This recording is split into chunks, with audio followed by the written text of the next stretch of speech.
5 cut. These are the meaningless ramblings of a Scottish redone whore and a pissy ex-video store clerk. Their ongoing mission is to set right the movie wrongs. They're gonna need a bigger podcast.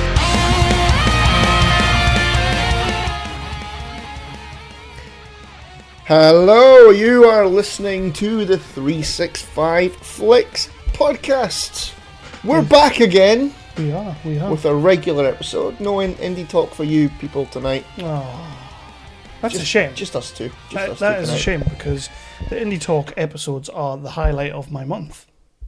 Every month? Yeah. Well, we do two a month, so two highlights of my month. So you only have 2 highlights in a month, and we're doing this shit, so it's not a highlight. Not really. This is the regular schmegular episodes. Oh.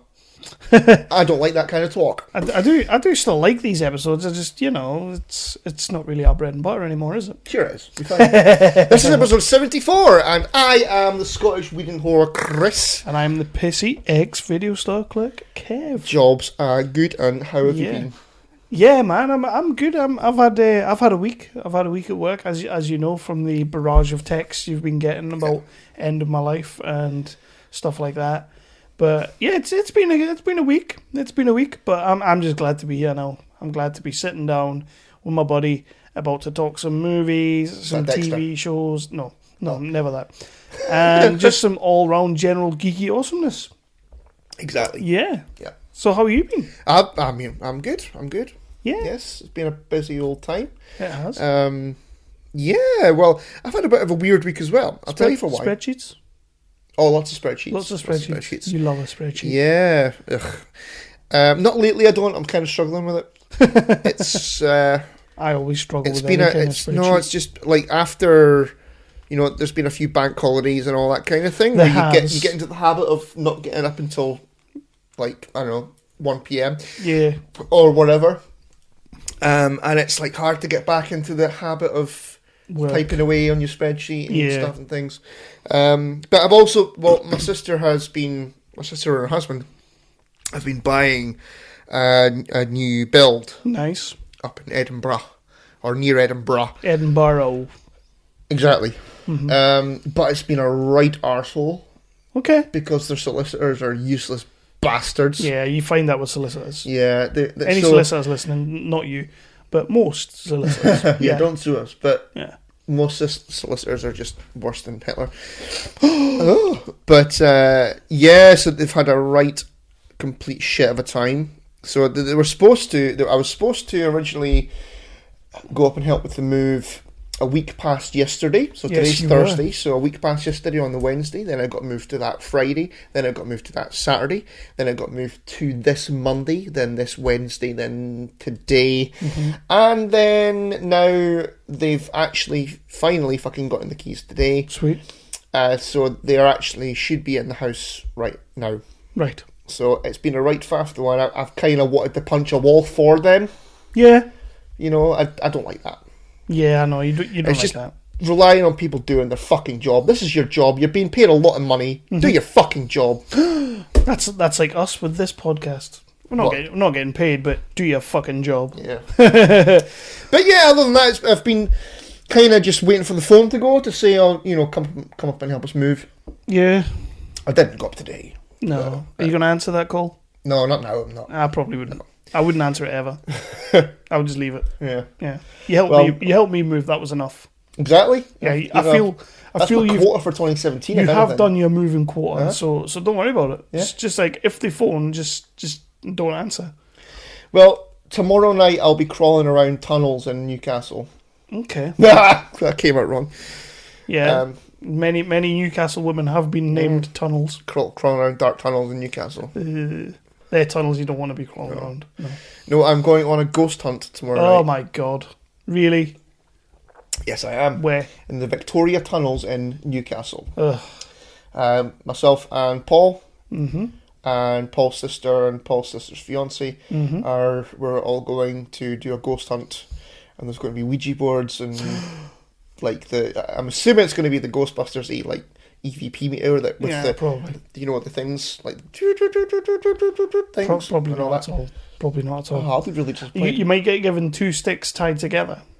Is that a thing? Do they do that? I think that's if you're looking for water. Oh, right, yeah. Like that Russell Crowe movie that nobody watched. I watched it. It was all Did right. you watch it? It was fine. You are just incredible. You just watch anything. Well, I know that. Yeah, so, but that's about it. That's pretty much been... Well, it sounds like we've both had a week. Yeah. So would you like to tell the good people out there who are listening and probably turned off by now about our inane shit? It's been about 10 minutes of crap, isn't it? Where is it that they can find us? No, I'm going to do a good job of this one. Okay, I will shut up and I will let you do your job. Because I nearly did the last time. You said I was nearly there with it. Yep. So naturally, in the first 5 seconds, I'm going to fuck it up. But, right. Naturally. Okay, I'm going to do a good job. Go for it. Are you ready? Get with it, right? Go. You fucked it up already. I know, told you. Okay, so you can find us on the Facebooks and the Twitters if you search for 365 Flicks Podcast. We are also on the Tangent Bound Network on Facebook. We're on the Wicked Radio Network. We are on nerdly.co.uk, our awesome British home. And of course, We Be Geeks. You can also find us on the Twitters. If you search, look for, I fucked that up. Yep. Hashtag Pod and Family. If you want to have a look for us on your phone, and why wouldn't you? You're probably doing it right now, to be fair. We're on iTunes, and we're on Satchel, and we're on Stitcher if you're that way inclined. And you can also have a look for us on any other, or mostly any other, podcasting app. Yeah, we are on all those apps. You can find us. Exactly, and don't forget to check out our shiny website. It's www.365flickspodcast.co.uk, which we're getting a lot of love on. Like, you are. I've got nothing to do with it. No, I know you don't. But like, we don't get very many comments on that website because mostly it's just like, it's reviews and Have stuff some like Viagra that. and stuff. Well, yeah, it's comic book reviews, it's movie reviews, it's all sorts of things like that. Just things that really take my interest. But I put one up the other night about a movie that a Tracy Birdsall movie that is being bought by Sony and all that. And I put it on the website, and it fucking flew. It just flew. It was like, okay, what's happened here? The website, people are really enjoying it. They like what I'm writing. If I can find time, I would love to write more. I would love to say I'm going to write more, but I'm not going to hold myself to that. So, yeah, just keep checking it out, see what's there. Yeah. You do write good stuff on there. You do. I do. I'm very good with my words. Mispronounce some of your words. But no, go and have a look at the website. It's a great website. People are really getting into it. And if you don't want to go to our website, but you do want to read some of the reviews I've been writing, check out Nerdly. Because Nerdly's a fantastic website. They also post the articles that I'm putting on our site. Jason Brigger, our good pal from History of Bad Ideas, he's been writing articles on there as well for some of the movies. It's usually just like, oh my god, I love Kevin James. Yours is better though, right? I bet his it's like a PDF is just like drawn it in crayon. Yeah, and it's a lot of like, I went to see Guardians of the Galaxy 2 and it was right good. Chris Pratt abs raspberries. I heart Kevin James. That is terrible. I apologise. I actually really do apologise for that, Jason. We love you and you are the man. But yeah, those websites are all awesome. Nerdly is awesome. Phil's awesome. Jason's awesome. And I really feel like we just took this down a peg. That was quite harsh, wasn't it? Yeah. So fuck it. You've been taking the piss out of the Undertaker, so fuck him. Yeah, he has been. Next. So yeah, we've got a jam-packed show for you tonight. Probably one of our bigger shows coming up. We have got our traditional news section. Have you got some news? I didn't really find much. I've got a few. To be honest, I wasn't that fussed. We did a revisit this week. We decided to watch an older movie. Yeah, so we've got a new segment for you people. Yeah. What do you mean, you people? It's going to be one of those nights. Yeah. Good luck on editing this one, motherfucker. Crack on. Yeah. So we've got a new segment. We have got a new segment called 365 Revisited. Is this segment going to last as long as just the pilot? Well, already has, because we've done it. Have you watched that yet? Nope. No, me either. 20 minutes of it. I've not watched it. I was enjoying it. It does look good. I need to watch the other 30 minutes. Yeah. I thought about it. Yeah. That's about it, though. Okay. Yeah. Okay. But, so we've taken it upon ourselves to do a new cheeky segment called 365 Revisited. And for this one, we did our very first Twitter poll. It's the first one I can remember. Yeah, so just go for it. Yeah, it'll be fine. I did take a screenshot of it, but it's not there anymore. So anyway, Last Action Hero 1. There were other ones on there. It was Starship Troopers, Romy and Michelle, and Good Burger. Which it wouldn't matter because I recently watched that anyway. I've not watched that in years. I've not watched Romy and Michelle in years. I'm actually a little bit gutted I didn't get to watch Romy and Michelle because I remember it being really good. No, it's not. It does not stand up. Not aged well. No. That's 20 years old this year, isn't it? Yeah. Right. We're not doing it. Starship Troopers I would love to rewatch as well. That is a great movie. But we got to rewatch Last Action Hero, which I did last night. I know you did. Didn't you do it the same night? I think you did. I think I did. I was watching it with Ruby. Yeah. So we will come to that later on in the show. We've got, in honour of Last Action Hero, we've got a top 5, which is top 5 Arnie movies. Yeah. Not Armie, Arnie. Cool. Yeah. Cool. Somebody made that mistake earlier on. Did they? Yeah. Idiots. Stupid idiot. Yeah.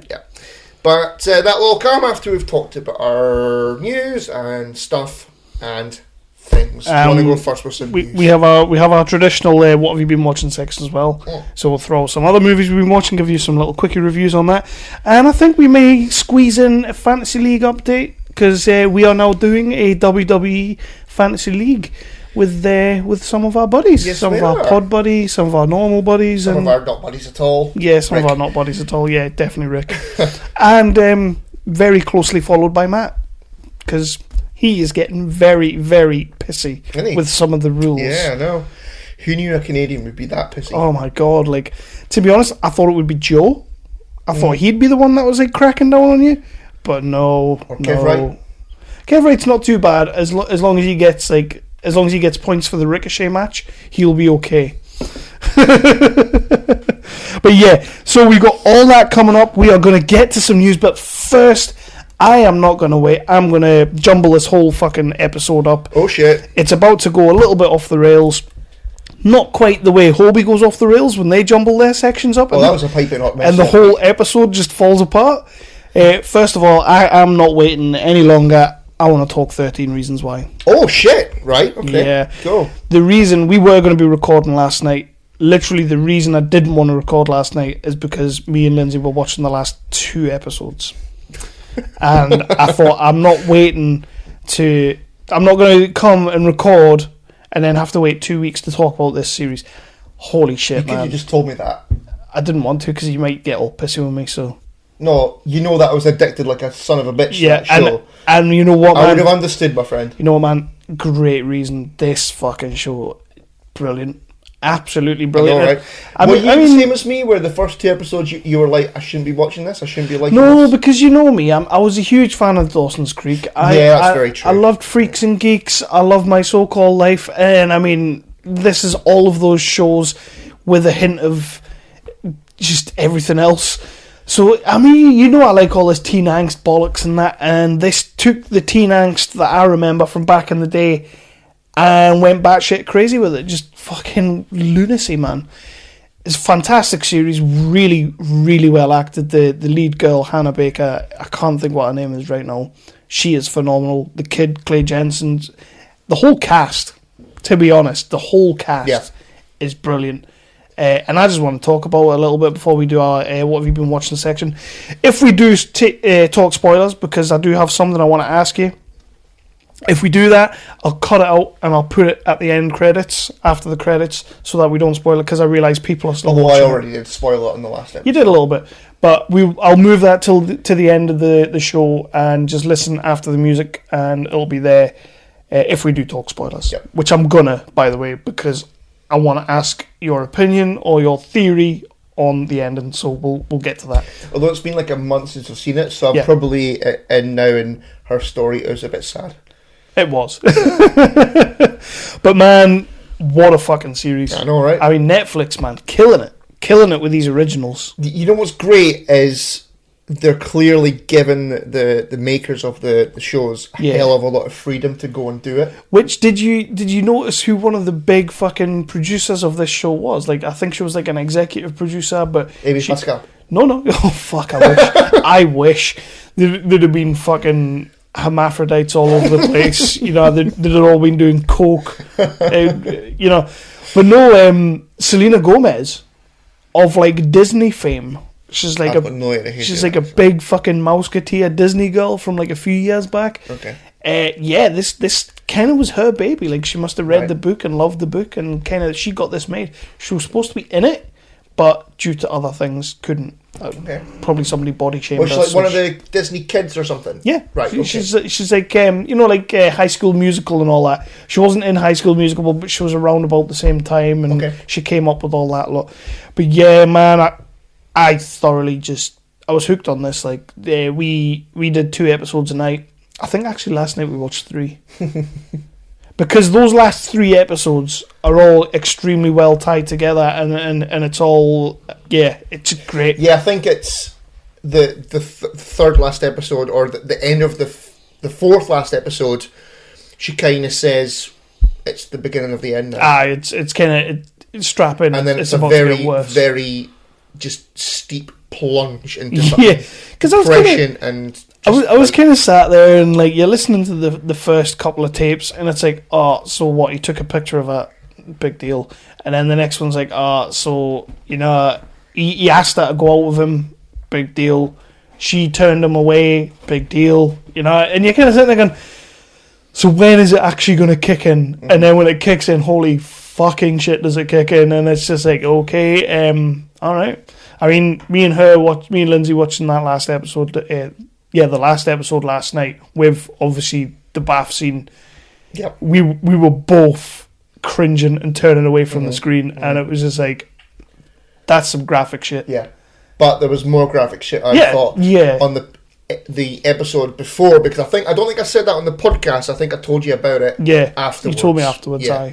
And the scene in the episode previous to that, I think, was more just as fuck me, what am I watching? Yeah, factor. And she plays that so fucking brilliantly. And I mean, it's a testament to all the characters and all the actors in this show. They are all so good. Yeah. It just and even the production value of the way it was made, like, because I was kind of like, obviously you're getting told the story now. He's listening to the tapes, but obviously they're going to show you it in flashback form. And I was going to, am I going to be watching like 13 episodes of like back and forth, which I don't tend to mind. It's usually okay. But the way this show did it, it was so fresh. It was really original. Sort of like you had him being part of, like, him in the future being part of the past flashbacks.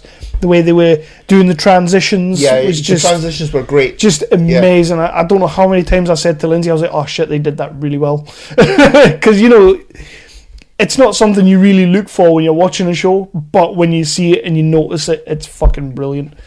But okay, so I'm not going to talk too much about it. If you want to watch it, it's on Netflix. I suggest you do watch it. Definitely watch it. I kind of have you sort of heard or read the stuff about Netflix getting heat from the the anti-suicide guys? I'm not entirely sure. Sort of like the helpline fellas and all that kind of thing, saying it's glorifying suicide. What do you think about that? I don't think it is, because it's very much telling you the whole way through, and especially the last episode, it's all about help. It's all about helping people, and it's all about, you can be there for people. You just have to be that one person who reaches out. Yeah. And that's a very, very strong message in this show. It's literally like Clay at one point, pretty much when he realizes that he is probably, he's not one of the worst, but he is as bad as the rest, he's ready to fucking do himself in. Yeah. And it's crazy, because it's like, he technically didn't do anything. Well, no, he did. Well, he didn't do anything. But that was the problem. It was what he didn't do. Yeah. That was the thing. And we're getting spoiler territory now, but the scene at the end of one of the episodes, I think it was the episode just before he gets his tape. Yeah. And the sort of Mexican lad, he's speaking to him. I forget his name, and he goes, "Right, did I kill her?" Mm-hmm. And the guy goes, "Yeah." And I was like, fuck, I need to watch it right now. We were the same. What I will say about the Mexican guy, and his name's Tony in the show, he is phenomenal. Yes, he is. He's just signed up for a show on, I think it's Netflix as well. But that's all I can remember. I will pretty much now watch almost anything with him in it, because Yeah. he's just so fucking good in that. He's just... And I feel like the lass that played Hannah... Hannah? You've seen her. I've seen her in something before, but I had a look at her IMDb and I'm buggered if I can think what it is. We were exactly the same. We were like, kind of like just, oh man, she's so familiar. And he was the kid from the one, Don't Breathe. Yeah. In the cellar in the house. Yeah. He was in that. He's been in loads of things. He was in a thing with Jason Isaacs as well. But, Awake. That's the one. That's the one. He was in that. Yeah. Fuck yeah, he was. That was a good ass show. He's a good little actor. Yeah. No, that's good. Aye, brilliant. But no, like,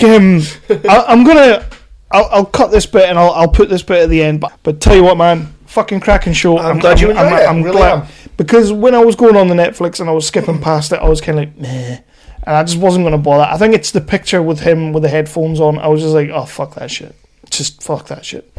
Can I suggest this? Again, we're completely off tangent in a tangent here. Right, you finished that now, right? Okay. Another show for you and Lindsay to watch. This one's only, I think it's 4 episodes long. Mm-hmm. There's 3 already been shown. It's on Channel 4. Right. The show is a British drama, and it's called Born to Kill. Yeah, I'm recording that. It is fucking amazing. Yeah, I'm recording it. There's a couple of people in it that I like. So. The lad that's playing the main character, he is fucking fantastic. He's a sinister son of a bitch. I'm gonna give that a go for he can only be like 17, 18 years old, but he's fucking great. I'm not gonna say it. I was gonna speak about it on the What You've Been Watching anyway, because I've watched the first 2 episodes and it's great. So watch that and see what you think. We are gonna watch that. I've got that and Little Boy Blue. I'm recording that as well with Stephen Graham. It's the one about... I think I might have recorded that as well, actually. The little kid that was an Everton supporter. Yeah, I think I might have, as soon as I saw Stephen Graham, I thought... Yeah, exactly. I'm recording, I don't care what it's about, I'm watching I was exactly the same. I was like, yep, Stephen Graham, I'm in. Yeah. So, yeah. So that's a little tangent for you. Let's put the Big Ben bongs in, and we will get to the news.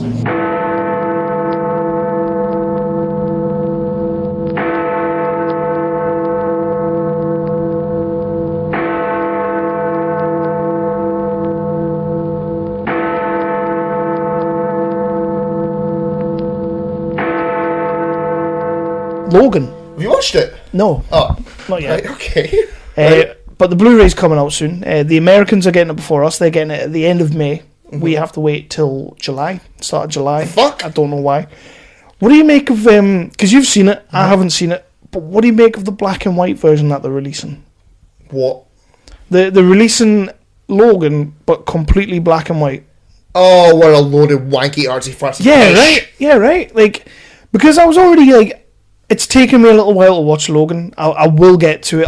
There's a good chance I'm going to wait till the Blu-ray comes out now, if I'm honest. Well, you know what? Like, we're pretty similar in our sort of knee-jerk reaction. Yeah. If I hadn't watched it and I was you, and I'd read that they're doing a fucking black and white version, I would have very much said, I'm not watching it. That is pretty At much... all.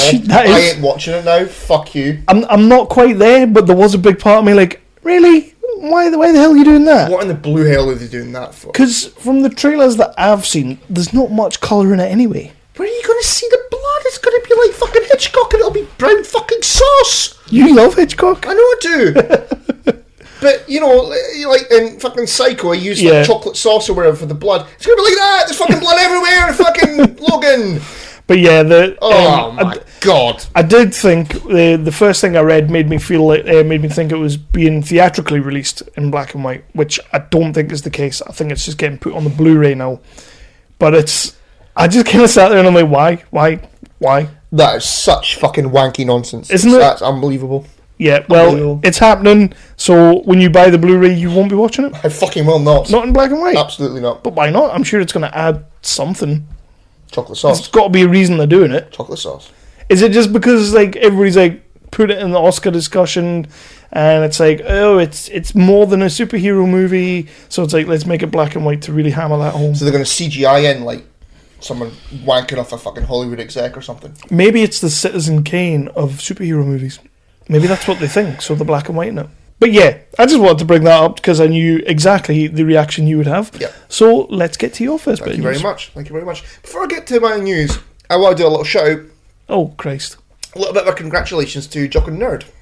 Okay. Yeah. But Jock and Nerd appeared on HuffPost's list of podcasts to listen to. Yeah, somebody Googled Geek Podcasts. Yeah, partly so. Yeah. So well done, Blake. Yeah. So yeah, well done, Jock and Nerd. Props. That's some good stuff. That's some really good stuff. We hope it didn't cost you too much. I've been speaking to Imran the last few days quite a bit, like just general little bit of chit chat and all that. And yeah, like big massive props to those guys. That's so fucking cool that they're that's happened for them. I would say like 95% of the props goes to Imran.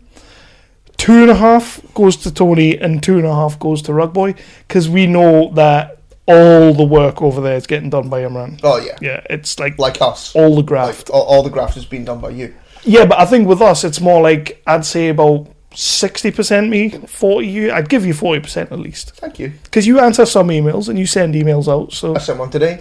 You did send one today. I was very impressed. Oh, and I sent a messenger thing today as well. And a messenger. So it's like up to 45% now.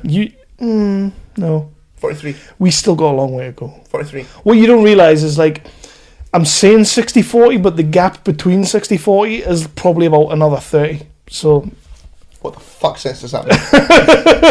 No, but I just wanted to give Jock and Nerd a big shout out, because that is fucking awesome. Yeah, massive, man. I mean, it's the Huff and we are pleased/hate you. Yeah, so. No, we don't hate you. Most of their success is derived from us, so... Well, that's it. I do feel because they're connected to us. HuffPost said, "Okay, we'll give them a hand." We'll give them a hand. I love it. But congratulations, lads. That is really fucking cool. Yeah, it is. It is, definitely is. I wish somebody would write something about us. Not Jason. People are writing stuff about us, not the kind of stuff you want. Yeah, we don't really want to shout that one from the rooftops. No. Like, hope you die of fucking marmalade AIDS. And we don't want that. Dear me. We do get some... Jason's going to write something in crayon again. Stop doing that impression. It's not so much what you're saying, it's the impression you're doing it. Right, so come on. Okay. Your first bit of news. Yeah, right, okay, let's talk some... I'm not going to do that impression again. No. I promise. Maybe.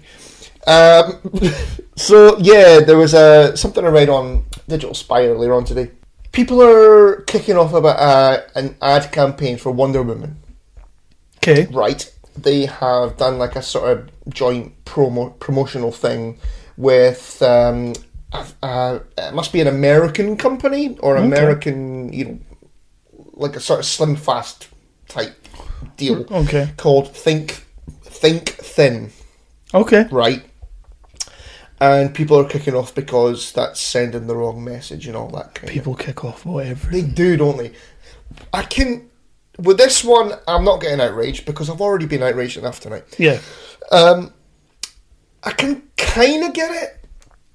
Right. Where, Wonder Woman is supposed to... is not supposed to be. She is this strong, powerful female role model for kids like your daughters. Mm-hmm. And do you really want that to be associated with a promotional advert for fucking Stay Thin? Well...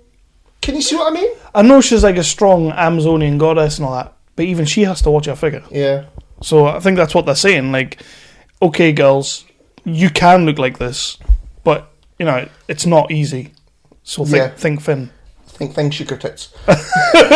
No, I totally know what you're saying, but you know what it is? It's campaigns like this that piss me off because people just get up in arms about every little thing. It's like the whole whitewashing campaign for Ghost in the Shell.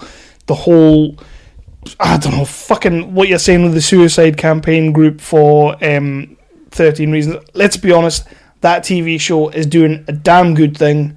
It's putting out a damn good message, and it's doing it in a fucking great dramatic way. Mm-hmm. So get off your fucking soapbox. You don't need to, oh my god, the glorifying suicide. No, but you know what, going back to 13 Reasons Why, in the final episode...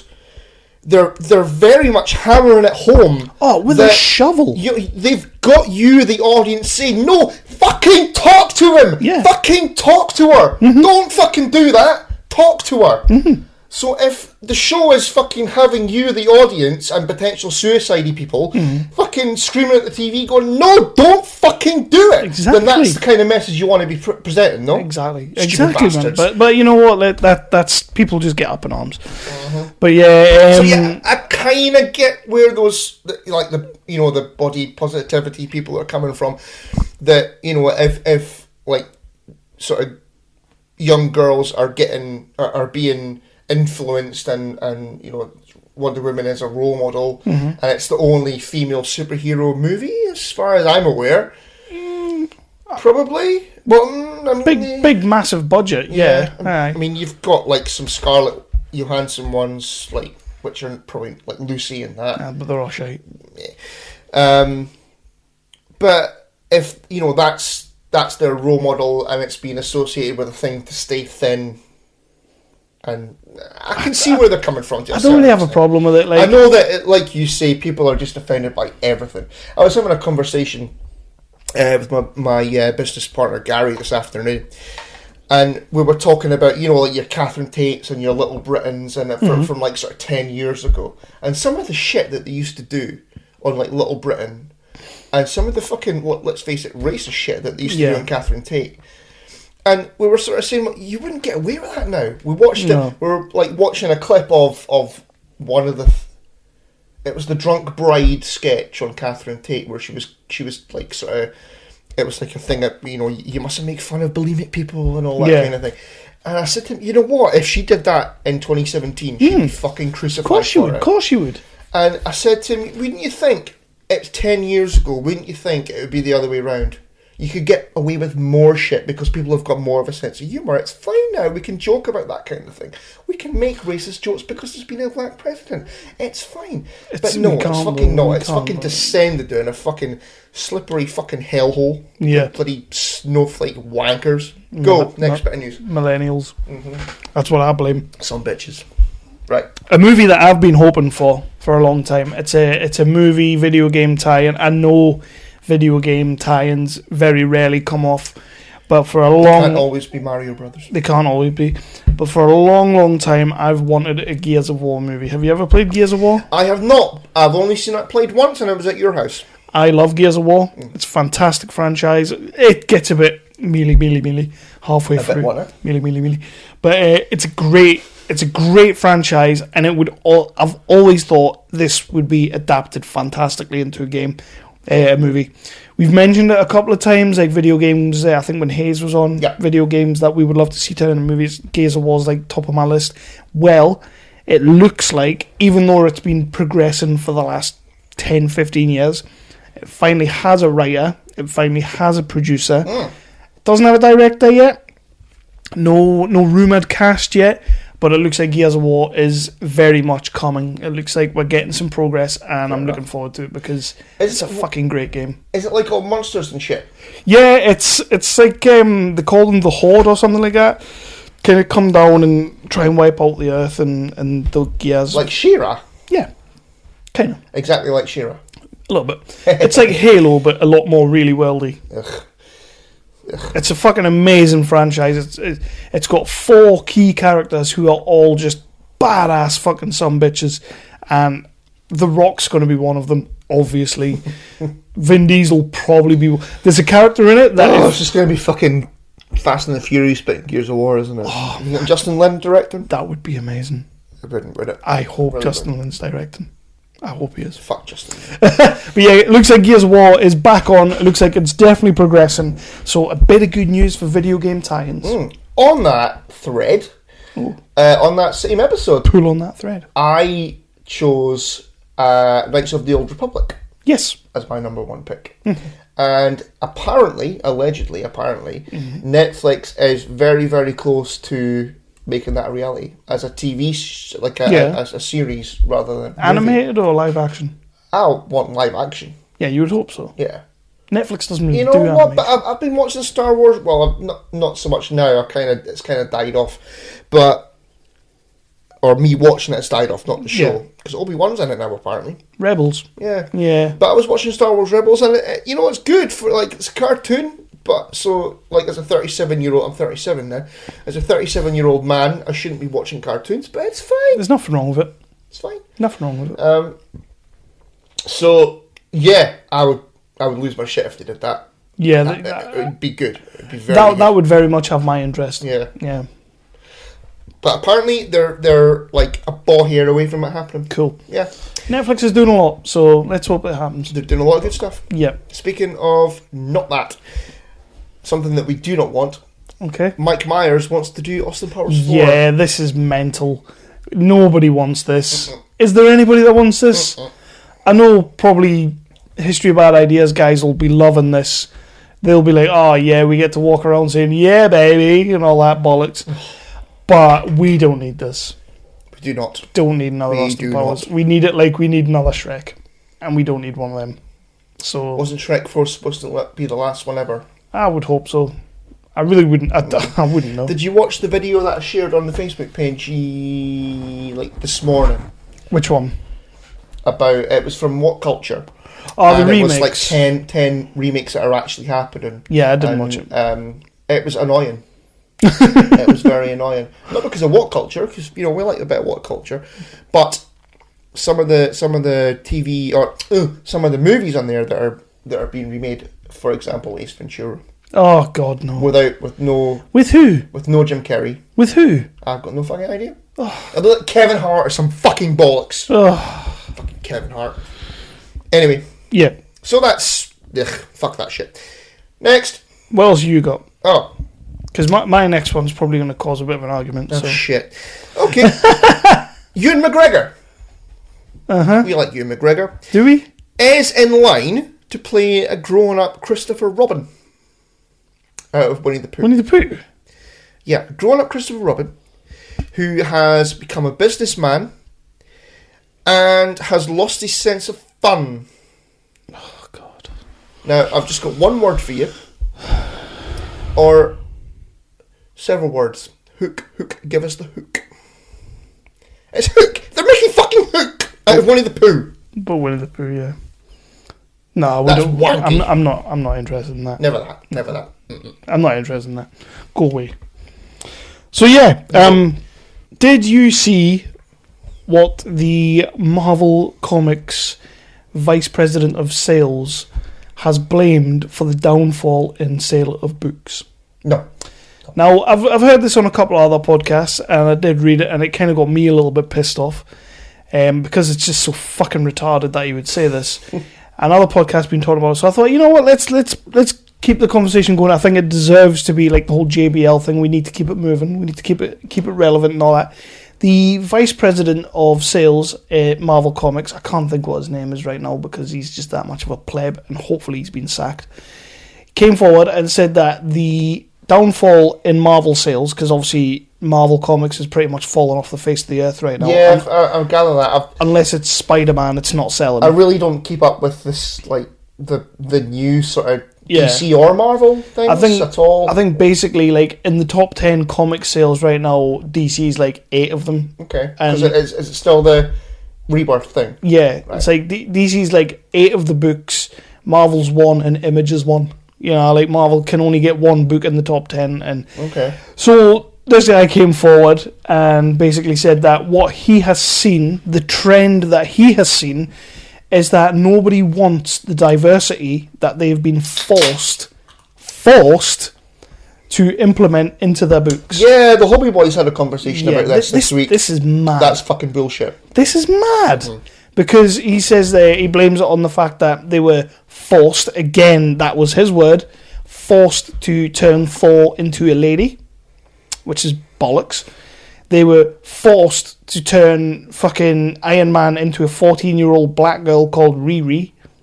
That was that. They were forced into that. The fans wanted that. The fans were calling out for that, apparently.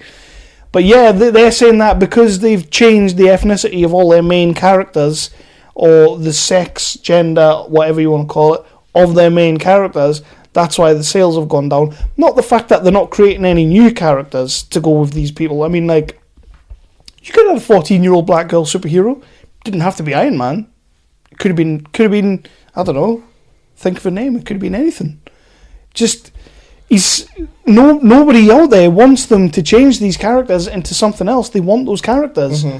They want to keep the legacy characters. They don't want them to change them all the time. And yeah, it's fucking mental that this guy said this. To say out loud as well in an interview, is mental. So he's blaming diversity. Yeah, not the dance guys. I'd blame the dance guys, to be fair. Although I do like Ashley Banjo, he's got wicked hair, so I might not blame him. But yeah, he's the little one, right? Yeah, he's annoying. Yeah, no, he basically thinks that diversity is not a good thing for comic sales. That's bollocks. It is, isn't it? Yeah, I mean, as I said, I used to, when I was a kid, I used to have, mainly Spider-Man every week. I think a bit of Batman. I think so, but I haven't like bought week to week comics in fucking years and years and years and years and years. I mean, when I buy a comic, I buy a trade because who has the time to wait a week? Yeah, just I want to read it all in one go. Yeah. So I don't keep up with that. Like Rebirth, I know that you were reading Rebirth for a little while. Yeah, I tried to keep up with it, but I went the insane way of trying to read everything. Yeah, it nearly broke you, didn't Not it? a fucking good idea. Now I dip in and out on some of the books that I want to read, like not usually Batman, because Batman's just the fucking balls. Suicide Squad's pretty fucking good right now. I dip into that. I actually, although it's getting slammed by a lot of people, I quite like Green Lanterns. Not the main Green Lantern core book, but the one with the guy and the girl. There's I dip into that every now and then because that is actually quite interesting. But yeah, I know what you're saying. It's hard to read everything because of that. Like I haven't kept up with the week to week comics for fucking a long time, so I don't really know what with the Weird Science guys. Well, that's the thing. If you don't want to read them, just listen to Weird Science. Yeah, exactly. You'll be there for fucking 3 days, but but to blame diversity on your comics failing is fucking bullshit, my friend. You just hire better writers, come up with better characters, come up with better stories. Still have Spidey and Iron Man, Captain America going about the place if you want, but if you want to create characters that will identify with different communities and different all that kind of thing, well then fucking hire writers who can do it. Yeah, which seems to be, don't blame the communities. It seems to be the problem is it's the writers. Don't say we put a black character in there and so all black people will buy our comics now. No, that's not how it works. Yep, you have to do better writing. I know what you're saying.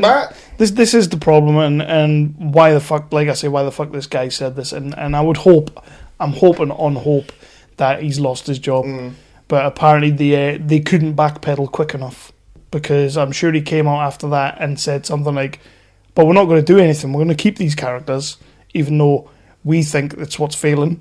Yeah. It's fucking mad, man. It's crazy, but I think they're like burning effigies of those characters in the office. Probably. Not burning. Don't say burning. White sheets or not white sheets? Sorry, move on. I wouldn't have thought white sheets. But yeah, I just wanted to ask your thoughts on that. I guess fucking bollocks. But I'm going to stick with comic book TV crossover, because I read something today that really fucking pissed me off. Oh dear. Mr. Scott M. Gimple, the showrunner for The Walking Dead, okay. a show that has been turning into the biggest flaccid cock of all time as of late, has come out with a fantastic statement that Season 8 is going to come out of the gates running. It's going to be a lot more kinetic and move at breakneck speeds. Can I just say this now? Calling it now? Fucking bullshit. What you're going to do is you're going to come out with a cracking first episode, then we're going to have 7 episodes that we don't need to watch, and then a cracking mid-season finale. Yeah. And you're going to slow the pace down to a fucking snail's crawl. Rinse, repeat for part 2. Yep. That's... is the thing that you keep saying is that we keep hearing the same thing over and over, and it's already started. Gimple's coming out now, and he's like, yeah, don't worry. We've heard all the complaints. We know we fucked up, because you're telling us very vocally. Listen to the Talking Heads, you'll hear that shit. But, will you, though? Will you? Well, no. But now it's like, let's just tell them that we're going to come out the gates running again, and it's going to be awesome, and it's going to be super cool. And I guarantee you that premiere gets another 18 million fucking views. Yeah, and it'll get renewed right away as well. Yep. Aye. So I'm just saying right now, Mr. Gimple, you've been alright so far, but you're just fucking lying to our faces now. Mm-hmm. You're just blatantly lying to us. But there, I mean, he was doing that as they were approaching the end of was it season 7? Yeah. Just finished?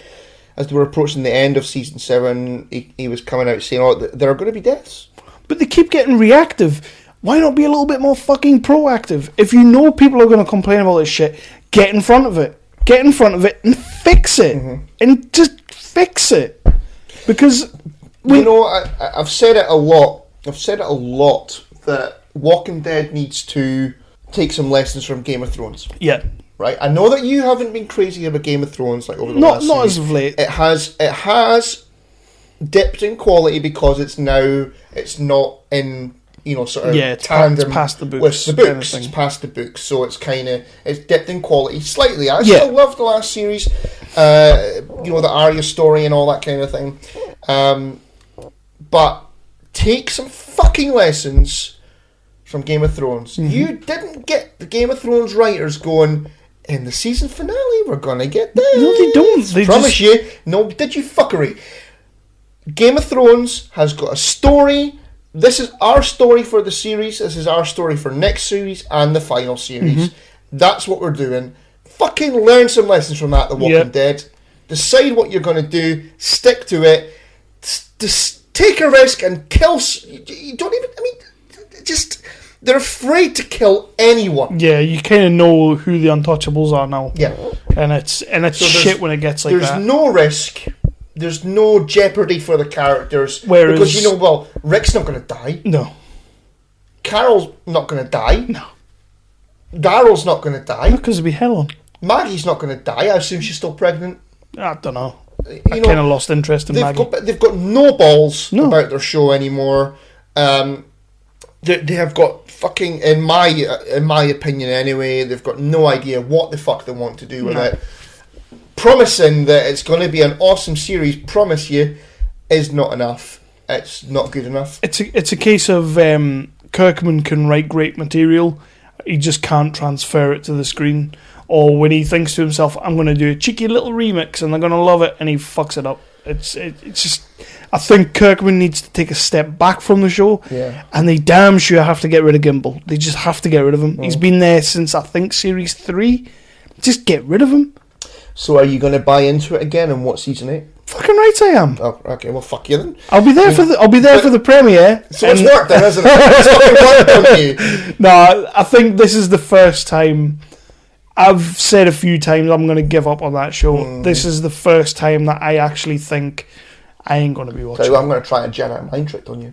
I speak to a couple of lads at work, like usually on the Tuesday after The Walking Dead's been on, and they'll have watched it. And what I noticed with the last half of the last season was I wasn't watching it till like the Saturday. Yeah.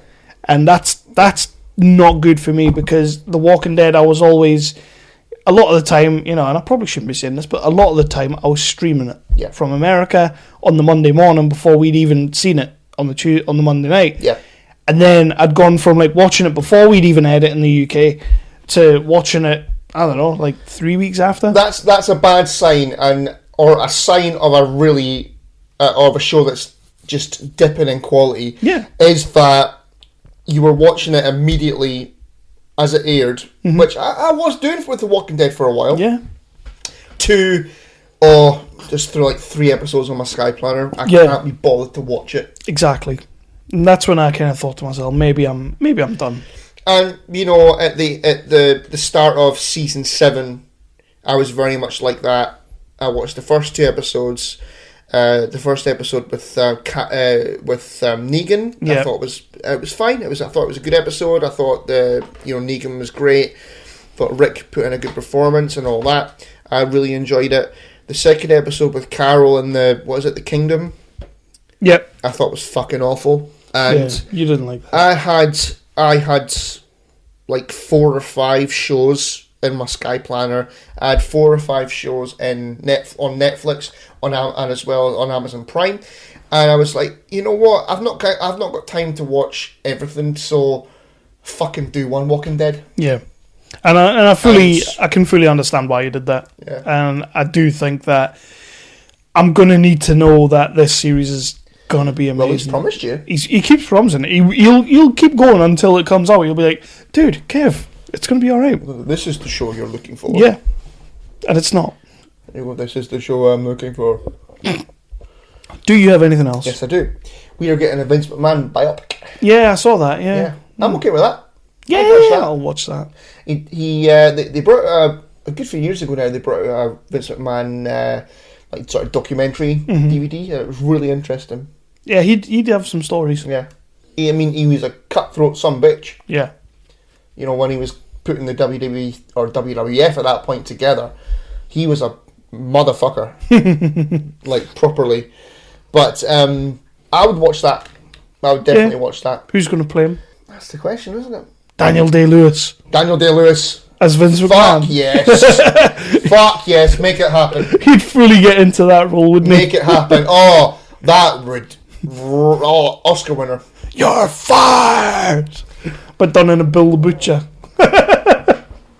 Yeah, I'd watch that. Yeah. Daniel Day-Lewis. Having a conversation with Stone Cold for good enough! Awesome. I would watch that.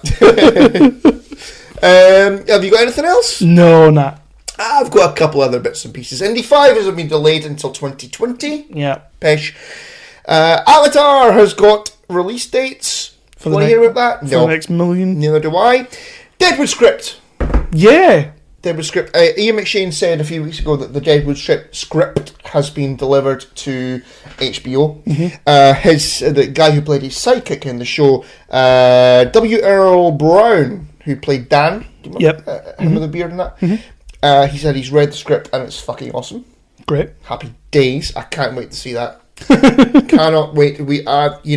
I like me a bit of Deadwood. Yeah. Yeah. It's been coming. We need some awesome switching moments we do. in the movie. X-Files is getting to season 11. Yeah. Fuck you. I'm happy with that. Okay. And the best news of the week.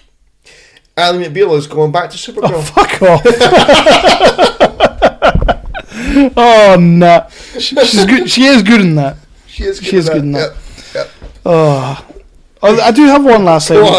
Ridley Scott has confirmed that Alien 5 is pretty much dead in the water. Yeah, I read that. Bollocks. I know. Not happy. I want to see Ripley again. Yeah, it would have been good.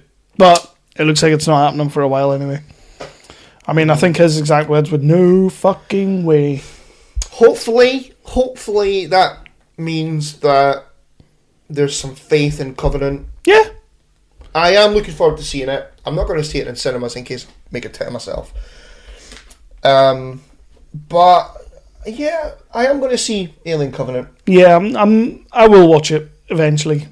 Like you say, I ain't going to no cinema to watch it. It's mostly in case I go or something like that. I'll watch it for free. I was worried. Wow, I was worried I was going to do that during Redwood. Yeah, I didn't know. It wasn't really that kind of like jump scare movie. It was more like tension. Yeah.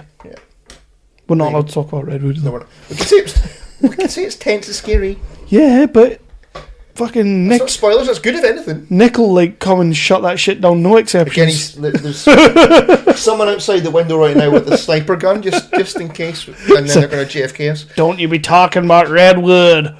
We don't think that was crappy. to your folks around here. So I think that's the news. That is pretty much the news. So little promo for one of our cheeky buddies, and we'll move on. What do you want to do next? We'll be talking about what we've been watching. Yeah, I've got a few. I've got a few as well. So listen to this awesome promo, and we'll be back in 2 seconds.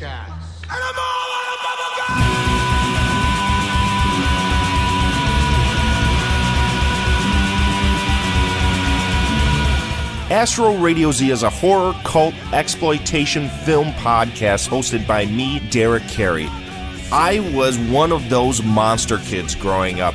The one that used to sit in the back end of that video store and scour over every single last film cover you saw back there. From the slashers, to the monsters, to the sleazy stuff. Yeah, I was freaking obsessed. And I still am. So much so, I became a filmmaker myself. Now I bring on all my filmmaker friends, critics, musicians, and any other fans of the dark arts, which are horror, exploitation, and cult film. Are you one of these people? Then tune in and listen to my show, Astro Radio Z. And that was them. That was them. That definitely was them. Whoever it was. Because we don't hear it. We know. It's a lot. Yeah. We know. We'll just say it's Hobie, and then if it's not, well, you'll hear that later. So yeah, this section of the show is the What Have We Been Watching? What have you been watching? What have we been watching? So Chris, what have you been watching? So, I saw Get Out. Get Out. Get Out, now. How are you? What did you think of this?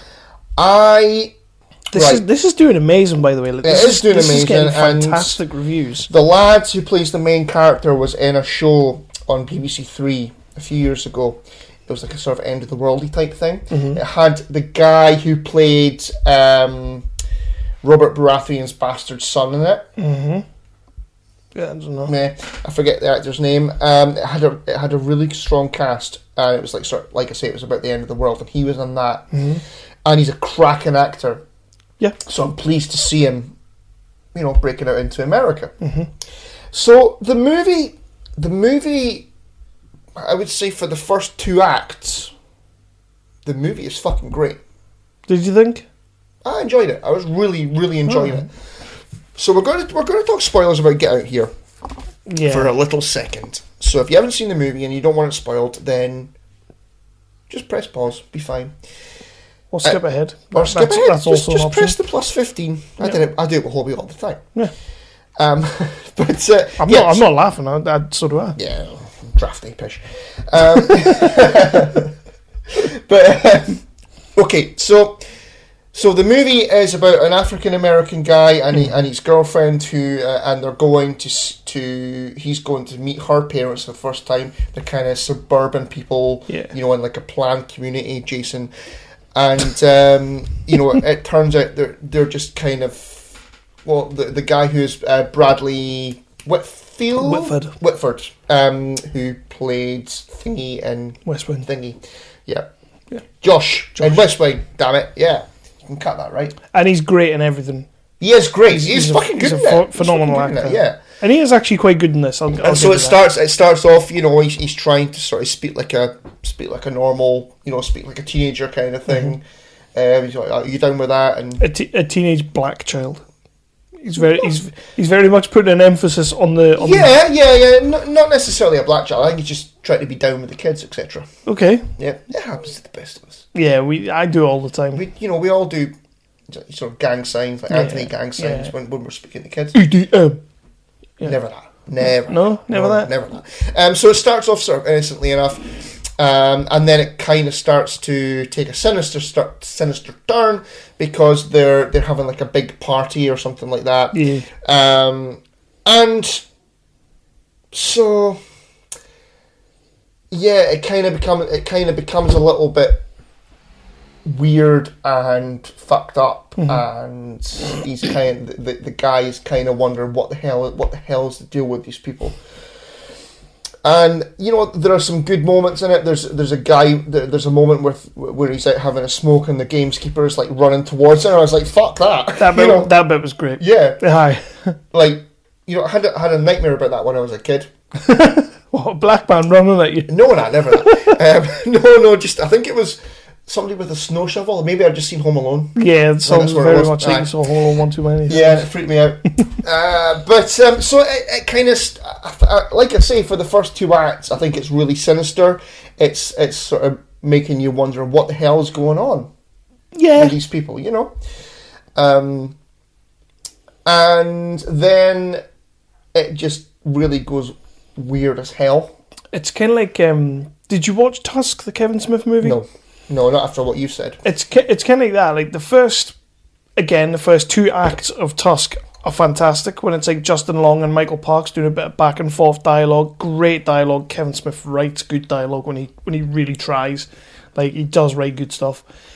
Tusk does that, and then you have that 3rd act where Michael Parks turns Justin Long into a walrus, and it's just like, where the fuck did this movie just go? It's kind of like Get Out. Like, you do have some pretty good tensiony buildy stuff to start off with. You are wondering what's going on.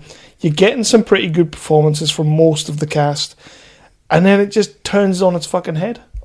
Yeah, you see, I thought, okay, they're going like, you know, because they had the sort of elderly woman who had the sort of younger black guy who was with her, like, as a partner, which was creepy as fuck. Yeah.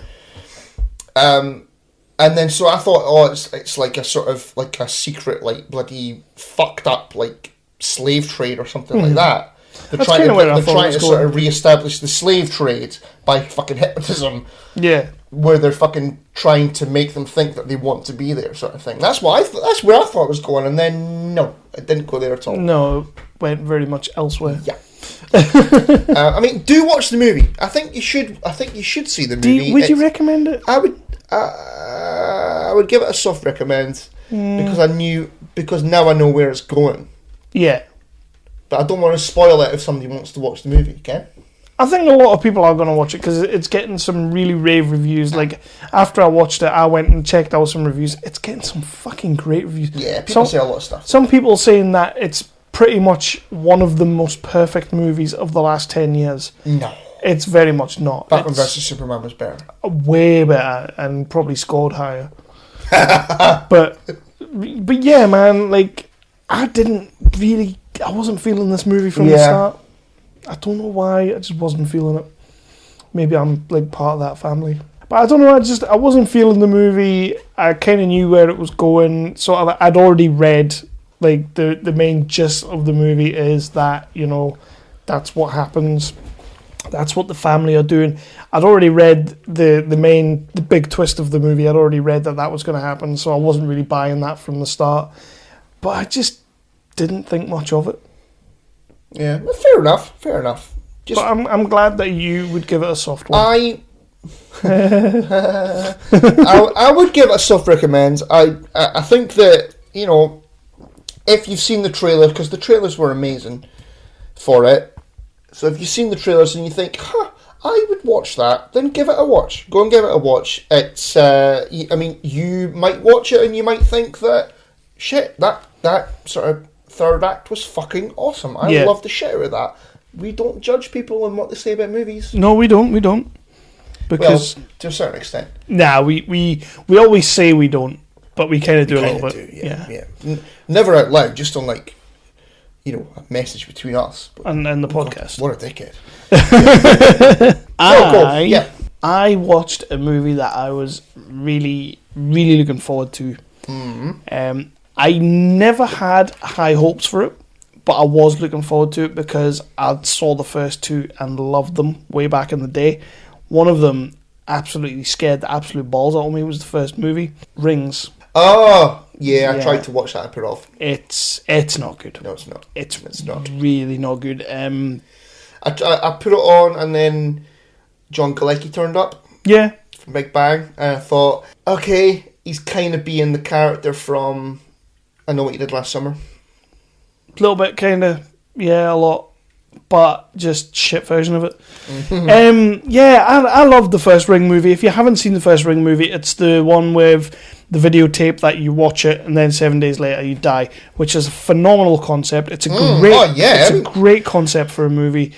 The Japanese movies, I've seen all three of the Japanese movies. All three of them are fantastic. But then Japanese girls in those movies are scary as fucking shit. Like, they really sell that shit. Like, the original, not the Sarah Michelle Gellar Grudge movie, but the Japanese Grudge movie is scary as balls. I actually went to see The Grudge 2 in the cinema. You fool. I know. You fool. And they killed off Sarah Michelle Gellar and I was fucking boiling. Did you walk out?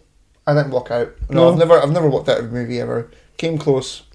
You know, there's a podcast that say tangent. There's a podcast out there that is what they do. Walk out of movies? Yeah. That's stupid. Exactly, man. Like, on the Jock and Nerd community page, which I think we're both on. They did a thing because obviously the Jock and Nerd made it into the top 10 list on Huffington Post. So one of the guys put a thing out there, what are 10 podcasts that you listen to that you rate highly? And one of them, I can't remember what it was called, it was like the Halfway Boys or the Walkout Boys. Walkout? Something like that anyway. And the concept of their podcast is that they watch about 20 to 30 minutes of the movie. They go to the cinema, they watch 20 to 30 minutes, and then they walk out. And their podcast is what they thought, how it was going to end. Now, I take umbrage with this podcast. It's probably a really good podcast. I'm going to give it a listen. I am going to give it a listen because it's Aussie comedians, so I'm all about that. But you can't be walking out of a cinema. So what, you're gonna walk out of Rogue One? Yeah, I don't know what movies they've done, but you don't do that. You don't walk out of a cinema. You don't do that. That is really stupid. It's probably a good podcast. I will give it a listen. I took a little bit of umbrage, and I said it on the thing. I was like, no, like that's like going to church, and there's like a fully packed out church, and halfway through the service, you just get up and walk out, like, because I don't know, you've just had enough. You don't be doing that because people are going to look at you and be like, fucking heathen, what a dick. Yeah. Like going up for Holy Communion when you're not even religious. Exactly. I know, right? Who does that, right? No, what kind of dickhead does that? Not me, anyway. But certainly not fucking you. But yeah, like, the cinema's a sacred place. You don't get up and walk out halfway through unless you're going for a pee or more popcorn. And even then, I'll take umbrage at that. Because you don't do that. Well, if you've eaten all that fucking popcorn in like 30 minutes of the movie, then you're a greedy bastard. Well, usually, to be fair, I've got no popcorn left by the time they end the trailers, you know. But yeah, anyway, Rings. Rings. Really, really shitty remake, reboot, fucking terrible. They tried to take a great concept and they tried to throw in some wicked shit into it. Didn't work, didn't like it, and it kind of negated the whole... like the last two movies. Yeah. Like it totally, because They tried to JJ it. Did you make it to the end? No. Well, basically you find out that Samara, as we know, Samara was in that fucking institute and then she got taken in by Brian Cox, and it was Brian Cox's wife who killed her in the first film. Right. Well, is that the woman who was brushing her hair? Yes. Right. In this movie, Samara doesn't make it past, like she's born, and that's it. She gets hidden in the wall and she dies inside the walls. And that's why she's doing it. And I was just sat there going, okay, so this is a straight up reboot now. They're straight up remaking this film now. Because we already know what happened to her. So why use the same fucking videotape, which was all about the well that she was stuck in? I mean, I've seen the first two American versions of it. And didn't she like kind of set the ghost free or whatever at the end of this Rings 2? Pretty much, or The Ring 2. Yeah, there was always talk that there was going to be a third. I thought this was the third, and it turns out they're just straight up rebooting it. Yeah. It was crappy. It's bullshit. Yeah. It's not a good movie, and I wouldn't even give it a soft recommend. I just would not recommend it. It has no redeeming qualities. Nobody in it is that good. Even your man from Big Bang isn't that good in it. To be fair, I mean, I love Big Bang, you know, but... that's what she said. Yeah, I mean, John Galecki, he's a good comedy actor, but I'm sorry, he's not a movie star. No. Bless him. No. Kaylee Cuoco could be a movie star. God love her. No. No? Okay, fair enough. Yeah, so I agree with you with the Rings. If anything, and I am going to say this, if anything, she's a poor man's Kristen Bell. So. Oh, fuck that! No, she is big time. Kristen Bell, is that the one from Twilight? No, that's Kristen Stewart, you prick. Alright. The one from Fanboys. And she's in that House of Lies with Don Cheadle. Never watched that. Yeah, well, it's her. Okay. Meh. I didn't work, did it? No. No, right, okay. She is a poor man's her, though. Okay, fair enough. Poor man's her. Okay. Right, so I have been watching an Arnie movie. Ooh. Yeah. Is it Maggie? No, it's not. Have you seen Maggie? No. Dude, give it a watch. Is it Aftermath? Yes, it is. Did you see it on my phone? No. Oh. Yeah, Aftermath. Any good? It was alright. It was good. It was decent. It's fine. It's decent. It's his movie and it's good. Yep. Yeah, so it's about a guy whose family is killed in a plane crash. Sweet. So it's telling two stories at once. Spidey 2. What? Spidey 2? Amazing Spider-Man 2? Is that not what happens? There's a plane crash at the start. Yeah, because Peter Parker's dad dies in a plane crash. Yeah, spoilers. Okay. Yeah. All right. Anyway, so Arnie's family are coming over from Austria. Nice. They're actually acknowledging that he's from Austria now. I just did a soprano thing with my hands. You did, yeah. Yeah. Oh, go on. Well, so his family are coming over from Austria. Mm-hmm. So you're following his story, and you're also following the story of the guy from the sort of tower, the control tower, Right. who kind of basically he fucks up, Right. and the plane crashes with another plane. Sweet. You don't see the plane crash or anything like that. It's like a blips on the radar. No screen. budget. Yeah. So maybe Arnie could come on for an indie talk. I think we could probably get Arnie now. You got your childlike Empress. Right. So I could get Arnie. Which, you know what? I listened to that again today, and I'm really happy with that interview. I know you are. I think it went really well, and she needs to come back on. No, she was great. It was great having a crack with her. And I want to speak to her about the movie that she's making right now. Yeah. I really do. 'Cause I really don't know anything about Never Ending Story. We covered that. Yeah, I know. Yeah. When you were talking about doing your washing. Yeah, I know. So bygones. But it's still buds away. So yeah, Aftermath. So Aftermath. So you're following the two fucking just shells of guys. They've both had their worlds destroyed. The control tower guy, who's played by Scoot McNairy. Okay. Yeah. Very, very well, by the way. He's got a family and he's got a wife and a kid. Is it as good as his role in Batman vs Superman? No, never that. Well, he's got legs in this one though. Oh, so sweet. Swings and roundabouts. But does his performance have legs? Oh, sweeter there. Yeah. Well, thank you. Thank you. I bow to you. Aftermath. Okay, fucking hell. Right, so he's got a wife and kid, and so he knows that he's caused this accident, and so his life is basically fucking disintegrating. Yeah. Arnie has lost his wife and kid, and his life has disintegrated. Cool. And so it's basically following their stories. They're sort of kind of similar situations. Yeah. And then I'm not going to give you any spoilers because I do think you should go and see it. Do they meet and have sex? They do meet and have sex. Oh. Arnie's on top, obviously. Oh, always on top. Always. But Arnie, you know what? Arnie's fucking great in it. Cool. And Scoot McNairy's great in it. Maggie Grace plays his wife. And she's really good in it as well. I've fucking seen her in stuff before, but she is. I've got a screenshot on my phone. I can't do that. So she is a poor man's Kim Bauer. Oh, she's a fucking Bauer. Maggie Grace. She was in Lost. Right. She was Shannon in Lost. She was Liam Neeson's daughter in Taken. Oh, right. That's where I've bloody seen her. Okay. She was in the Guy Pearce movie Lockdown. And Maggie Grace, man, you've seen her in hundreds of things. I thought I've seen you before, and I couldn't think what. Yeah, you know Maggie. I really enjoyed the movie. I thought it was going to be a big, spectacular plane crashy, special effecty movie, but it wasn't. It was more personal because they didn't have a budget. Exactly. It all went to Arnie. Yeah. But you would pay that. It's Arnie. I'll give you that. That was just 5 seconds of He would definitely come on Indie Talk. Oh, I think you should. Yeah, I definitely think you should. But Aftermath, I do recommend that people watch it. It was cool. Good. It was a good movie. It was his movie, and it was good. Exactly. Remember living that down, am I? No. So, yeah, I watched a flick that I really didn't know anything about.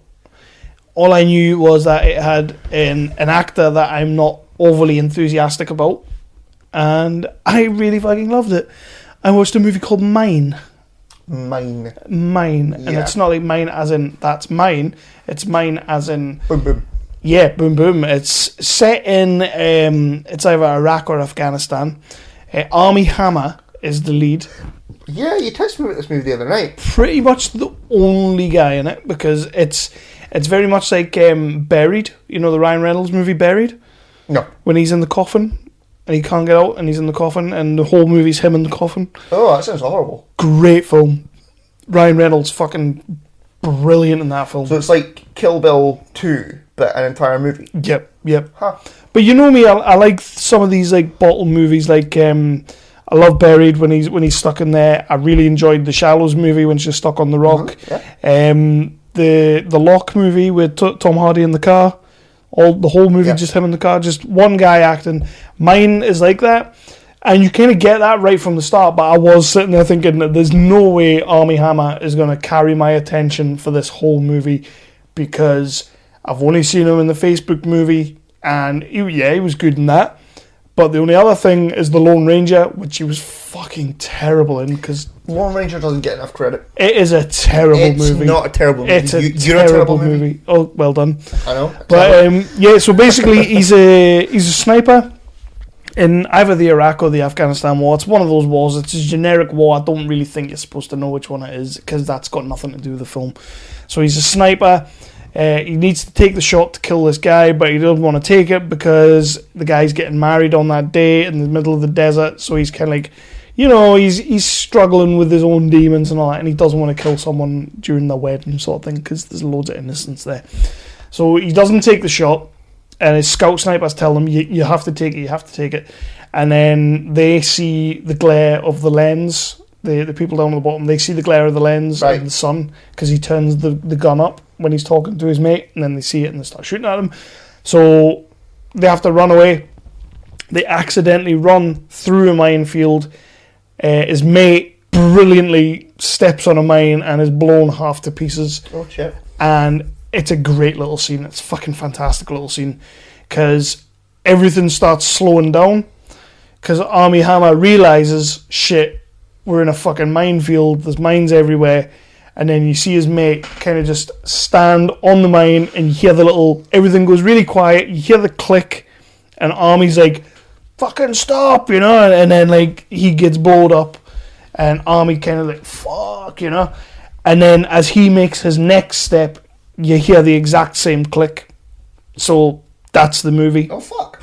Okay. He's stood on the mine, and the movie is, he phones for help. He's got like the satellite phone, and he calls for help, and they're kind of like, we can't come and get you for another 72 hours. And it's like, shit. So he's going to be stuck here for 72 hours. And then there's some really interesting shit that happens while he's there. You do spend most of the movie thinking, is he just making all of this up because he's going a little bit fucking doolally in the middle of the desert? There's like a little girl comes up to him, and you're kind of like, did that happen? There's a guy turns up, but he does happen. It's just a fucking great film. It's a really fucking good film. Armie Hammer completely holds your attention in a way that I didn't think he could. Yeah. It's a shame the last 10 minutes kind of lets it down a little bit, but then the last couple of minutes just nails it. It's a great movie. It's got a couple of nice little twists. Just fantastic. I like some of these movies like when nothing much is happening, when like you say, The Shallows, like it's just her stuck on a rock, like what the fuck is she going to do? Ryan Reynolds stuck in a coffin, what the fuck is he going to do? So is the coffin like, it's just him in a coffin? It's him in a coffin. Oh fuck that, I'm not watching that. Honestly, it's a great movie. Oh, I'd have nightmares for a week. It's a fantastic movie. It actually proves that Ryan Reynolds is a fucking dynamite actor. Like when he's not, I love when he's doing all the comedy, because that's what he does best. But he can act his motherfucking balls off without being funny all the time. Really? Yeah, he can. Damn. He can. And Buried proved it. But yeah, this great movie, mine. Look out for it. Armie Hammer, he's brilliant. There's some really fucking nice technical shots that really just kind of... There's one in particular where he's sort of like... He's looking up at the sky, because you can see the sand is sort of like going in front of him. It's like blowing past him and all that, and he's kind of like looking at it, and you're kind of thinking, what the fuck's going on, because all you can see is him, and he looks to his left, and there's like a massive sandstorm coming towards him, and you're like, fuck, what the fuck's he gonna do? And that little scene, I ain't gonna say nothing else about it, but the way they do that scene is amazing. It looks fantastic. So yeah, mine, have a look for it. Okay. I'll give it a watch. And I'm pretty sure it came out on DVD this week. Right. So you'd get it on DVD. Yeah.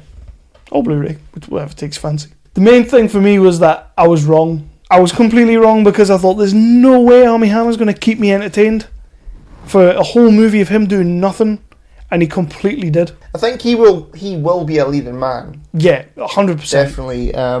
He was great in The Social Network. He was good. And again, I don't think that Lone Ranger gets the credit it deserves. I think it's an okay movie. I think it gets too much credit. Well, shut up. So, speaking of... And also, leading man, he was once cast as Batman before Warner Brothers completely screwed him over. The original Justice League movie that was going to happen with Guillermo del Toro, he was cast as Batman. Right, that would be shit though, to be fair. Which I think is why he's now in talks to be Green Lantern, allegedly. He's on the table that he may be Green Lantern, but because he's kind of a poor man's Ryan Reynolds. He's not though. He's a little bit. A little bit. They look similar.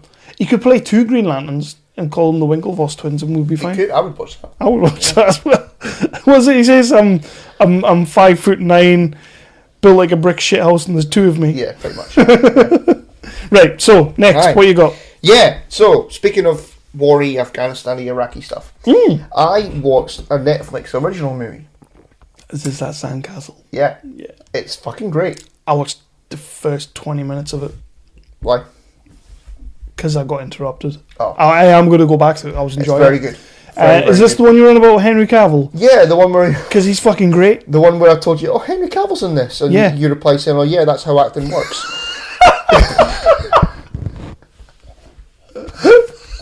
Cheeky bastard. I did laugh at that reply, to be fair. And then I thought, oh, what a dick. Henry Cavill, Nicholas Hoult, Logan Marshall Green. You're still laughing. Okay. We'll just give you... Come on, crack on. Yeah, Sandcastle. So, it's about some American troops who are sent to a small town that is in the middle of like a sort of war between the... Right, I might fuck this up. Mm-hmm. I mean no disrespect. Shiites. I think. Shiites. Not shites. Sheiks. That's Sheiks. It's like a sort of like a people in Iraq. Aye, Shiites. Shiites. Not Shiites. You're saying Shiites. Is it Shiites? I think so. I thought it was Shiites. Okay. I've got the Shiites, man. Okay, let's move. Okay. We'll fucking move on. It's a war between two fucking different factions, tribes or whatever. Yep. Tribes. Brilliant. So they are there. They're there mainly to repair like a water facility because it's been blown up, and so the two like groups, tribes, fucking whatever you want to bloody call it, they are fighting over that. So they keep blowing it up so the other one doesn't have it. A bit fucked up and everything. And so there they are to repair that and to also bring water to the people of this small town. So that's the premise of the movie. They try to speak, and by the way, Henry Cavill is fucking amazing. He is. I'd only seen him like for about 5 minutes near the start of the film when they first get to and he's badass. The movie is kind of seen through the eyes of Nicholas Hoult, who's kind of like the innocent, like the wide-eyed boy kind of thing. But Henry Cavill his character anyway is fucking great. So there's one scene where they're having a meeting with the sort of the community leader who doesn't want them there, but he needs them there, but he doesn't want them there. Awkward. And so they're trying to be diplomatic and sort of be peaceful and friendly and all that. And Henry Cavill sort of the translator is obviously translating everything, and Henry Cavill goes like, "Oh, you know what? Fuck you! You fucking mean us here. Fuck you!" and all that. And he kind of goes like, "Don't translate that." He's great in it. He's fucking great in it. Absolutely cracking movie. A Netflix original, as I said. They're doing great work. I was really enjoying it. I go back to it and finish it. I am going to. It's tremendous. I am going to. I was quite enjoying Nicholas Hoult in it, which has been a wee while since I enjoyed Nicholas Hoult. Yeah. I mean, he's a good actor. He is. He's a great British actor. boy as well, same as Henry Cavill. But just taking over the world all over again. Pretty much. The world will be ours soon, again, unless Trump has his way, because that's coming. That is coming. We'll be fine. We're both white. So next. Oh, nice. My next one is a TV show. I've started watching a TV show. Oh shit. Yeah. We have heard Blake talk about it a few times on History of Bad Ideas. And I decided, you know what, fuck it. I love the movie. I'm going to give this TV show a try. I'm watching 12 Monkeys. The TV show. Okay. I don't recommend it. Okay. No. Because it's rapidly declining into sheer fucking absurdity. Has it got like 5 seasons now or something? Yeah. 3, I think. Maybe 4. I tried to watch about half an hour of the episode of the first series, and it's actually it's good. Like, I'm not watching it. it got me in, and I'm going to keep watching it because I want to see where they go with it. But it's the fact that like the main premise is obviously like the fucking world's sort of all but ended. There's a few survivors. The 12 Monkeys set the plague out. He's going back in time from 2043 to 2015 to figure out what the fuck happened and how he can stop it. It's the same premise as the movie, not as clever as the movie, but it's a TV show, so writer's gonna write. But writer's gonna write. Yeah. So the only thing was like 5 or 6 episodes in, we have the time travel, which is great. You know me, I love a bit of time travel. So he's going back to 2015, which I'm loving. I'm like, yeah, and they're taking the time to add those little scenes in that at first seem really stupid. It's almost just like, oh, they done fucked up. You know, like alright, Angry Joe, yeah. there's like there's a scene in like I think it's the 3rd episode where they're sending him back to 2015, and he turns around to the woman that's sending him back, and he's like, "You're gonna get it right this time, right? You're not gonna fucking put me in the middle of fucking Kandahar in like 1980, whatever." He's like, "You're gonna get it right this time because you keep fucking up." And she's like, "Yeah, we've got it spot on." And she sends him back, and he ends up in North Korea in 2006. Oh shit, you don't want that. Yeah, exactly. And he ends up like the North Koreans capture him, and they're like fucking interrogating him and stuff like that. And then they pull him back out. They manage to get a hold of where he is, and they call it splintering. So they pull him back out, and he's like, "Yeah, cheers, thanks for that." And then they send him to 2015. Which at first I was kind of like, they fucked up, that's quite funny and all that. But towards the end of I think it was the next episode, towards the end of the next episode, you get a payoff for that fuck up. And I was kind of, oh yeah, you clever bastards. Like, I like when they write shit like that when it comes to time travel, because it kind of worked. You got a nice little payoff. It made sense. At first it looked like a fuck up, but it's like, no, actually that was good. That was really good. It was still a fuck up, but just the way they did it was good. But then they started throwing in flashbacks. Now, like Arrow. Yeah. Oh. Like the great thing I always loved about Lost was season 1 and 2 and most of 3, it was flashbacks. Then it was flash forwards. Then it was time travel. Then it was purgatory, whatever you want to call it. But they didn't like do flash forwards and flashbacks in the same series. They didn't do flashbacks, time travel. They didn't mix that shit up. Whereas 12 Monkeys is really mixing that shit up, and it gets convoluted because you're sitting there like, right, okay, like because you're trying to keep a grasp of what has changed because of what he's done. But then it's like you've got this whole flashback thing going on where it's like, so did that change? That can't have changed anything because that was just a flashback. It just pisses me off, and I can see it just descending into madness. Yeah. I would like them to get rid of it, but I'm going to keep watching it. I loved the movie. The movie was great. The movie is great. Yeah, I like the movie.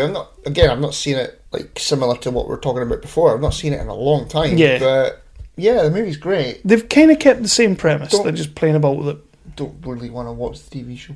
Nah, I don't think I would overly recommend it, but I'm enjoying it. So it's just why fucking throw flashbacks in there for no reason. Well, because they've got 20 episodes to do. Yeah, I suppose. Yeah. So it's like he's time traveling back to 2015. So you've got the story of 2015. He's living in 2043, but his flashbacks are in 2035, and it's like, so nothing that happens in 2035 has any fucking relevance whatsoever to what's going on in the show. Right. I mean, it has relevance. It ties in. But I'm just sitting there going, but he can't change any of that. Nothing he does there changes anything. So why show us that? Why bother? Just so we can get a bit of character building? Just do it in the past or the future? Or just write better dialogue. Or write better. Yeah. Right, it's going right. So, anything else? Fuck. Yeah, well, I've got one more movie to talk about before I talk about some TV shows. The movie has it just been added to Sky Movies? Yeah. It's called Before I Wake. Ooh. It's a horror type movie. A hurry movie. Horror. Like a Chewbacca movie. Horror. So, the movie stars Thomas Jane.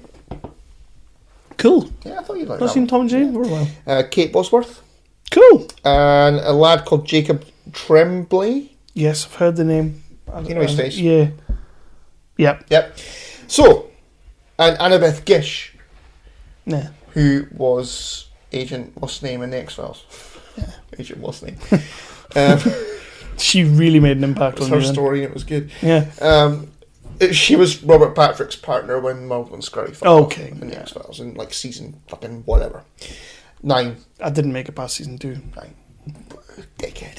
So, the movie is about Thomas Jane and Kate Bosworth. They are a couple whose son has died tragically. He died like in the bathtub. He couldn't get out and drowned and stuff. Did he leave radio cassettes? No. No. No, he did not because he was drowning. He was busy. All right. Okay. So it takes place sort of like 5 years or whatever after the son is drowned, and so they decide to adopt, and they end up adopting Jacob Tremblay, Right. his character called Cody. Right. But it turns out that Cody has a special ability where when he goes to sleep, his dreams become reality. Okay. Right. So when he dreams of, he like, you know when he's dreaming because it always starts with like butterflies. Right. Okay, so it becomes butterflies and then whatever he's dreaming. Cool. Right. So whenever he starts dreaming, butterflies and then the actual dream. Mm-hmm. So they it starts off they're kind of using it as like a healing thing, where they sort of the mother, who is just fucking heartbroken still, shows like a Christmas video of her son. Right. And so Cody dreams of that and then recreates the video in real life. Well, you know, and so they can see it, they can give their son a hug and that kind of thing. Right. But then it kind of gets fucked up. Yeah, of course it would. Well, because movies, you know, as you do, it's a horror. So it gets a bit fucked up. He starts, because it turns out his nightmares become reality as well. Well, that's kind of how I would assume it works. I know. But there's like a sort of entity that has been stalking him in his nightmares. Right.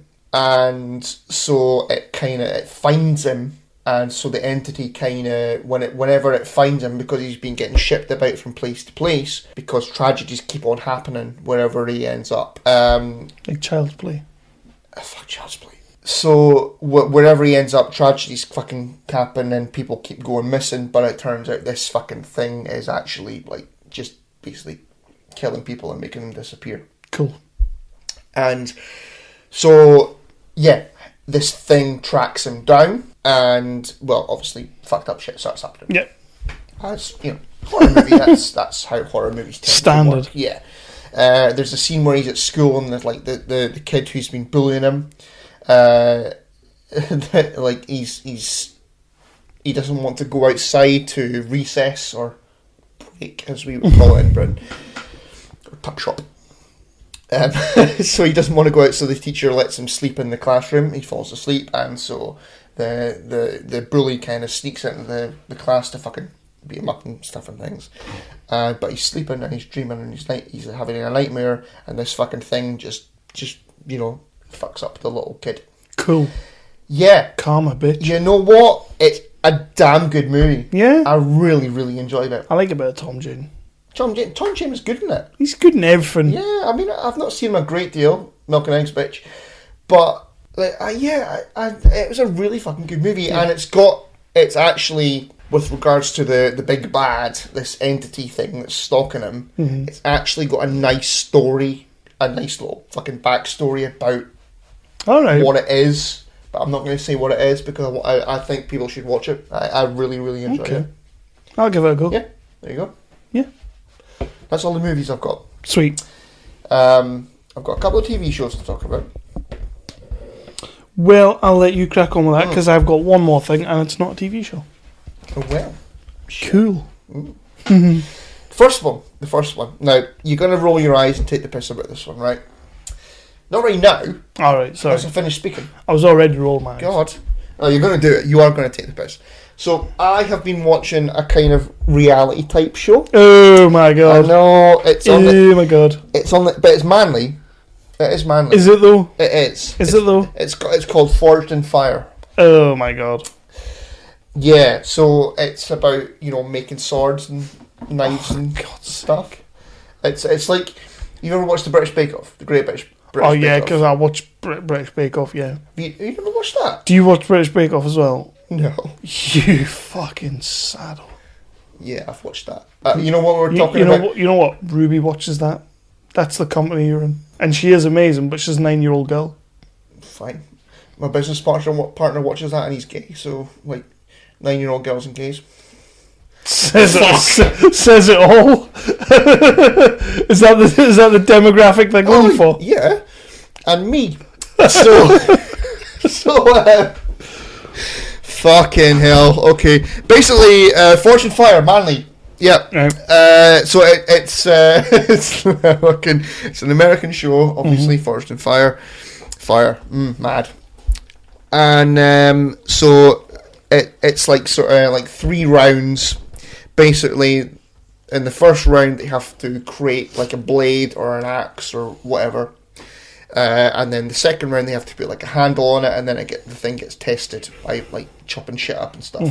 Then if they make it to the third round, which is only 2 of them in the third round, then they have to make it like a sword or an axe or a fucking whatever from history. Right. Like a Braveheart sword or whatever. And that's the show. So it's like Bake Off, but with knives. Sounds wank. It sounds proper wank. I watch some shit. I do watch some shit. Like, I love a reality show. You know I love a reality show. Like, not Bake Off, though. But that sounds crap. Well, I like swords and that. Yeah, you it's do. It's not a euphemism. You do like a good sword. I do like a good sword. Good hard sword. Yeah, and with a nice pointy tip. Exactly. But I saw the advert. I saw the trailer for it. I thought, fuck it, I'll give it a watch. And then I couldn't stop watching it. Okay.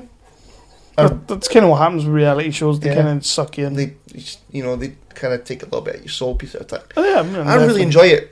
I'm really enjoying it. What the fuck's happening to you? I know.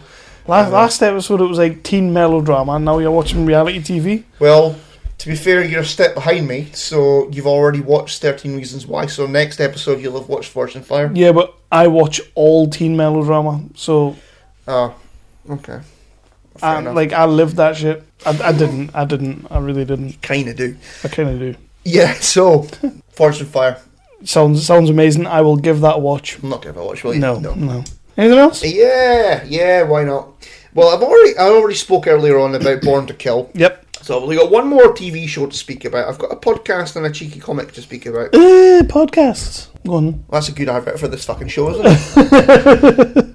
Vikings season 4. Yeah. Fucking great. Yeah, I see season 5's been announced. Yeah. Yeah, for definite. I should bloody think so.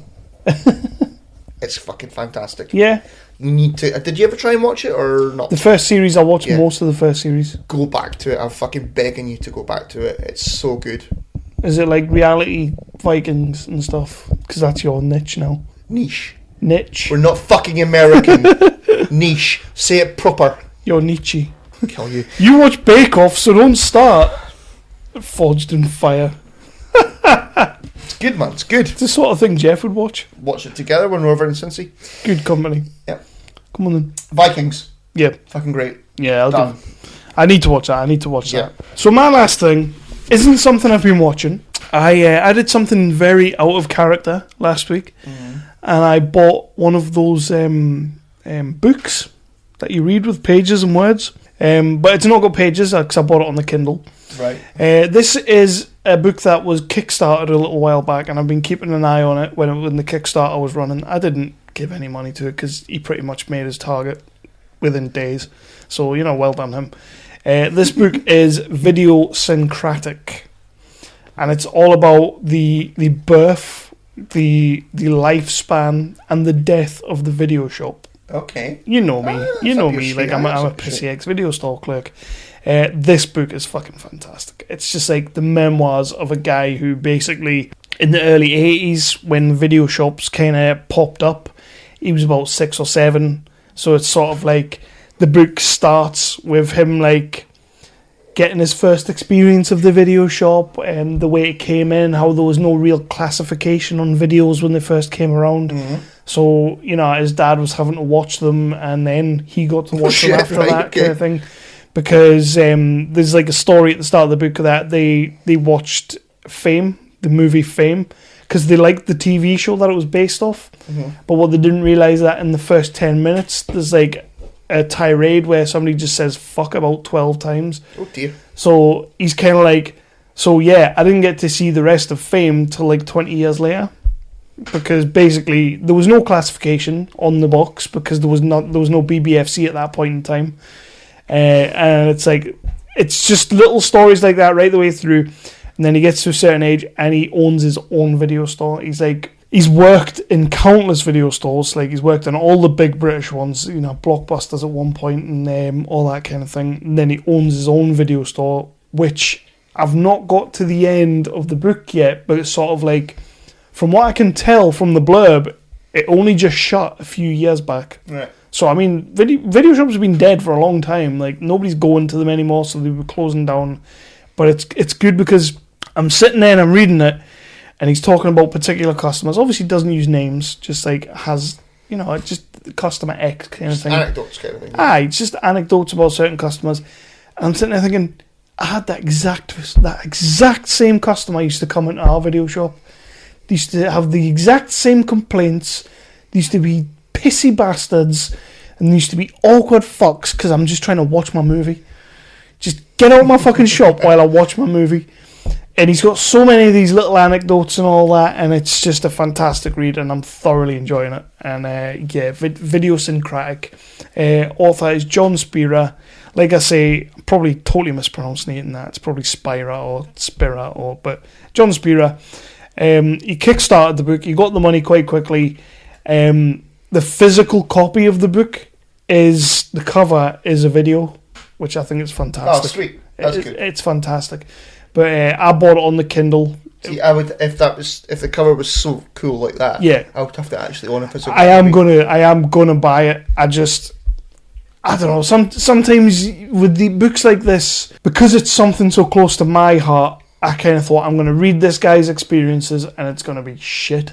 So I thought I'm not buying a physical copy. So I had like £3 credit on the Kindle, and the book was only like £4.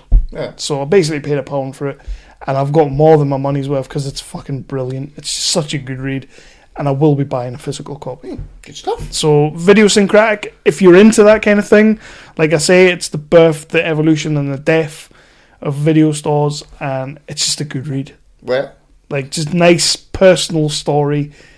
And as soon as I saw it on Kickstarter a while back, I was like, yeah, I'm going to keep an eye on that. So I'm enjoying it. Shit. Not finished it yet, but I'm enjoying it. Yeah, that's good. That's good, and you know me, I'm not a book person. Yeah, I know. I think that's the first time in 10 years I've ever heard you reading a book. Fuck you.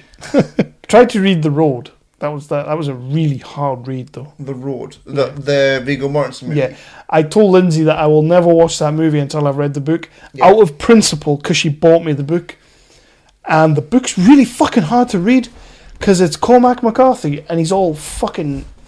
Yeah. Right. So, what you got?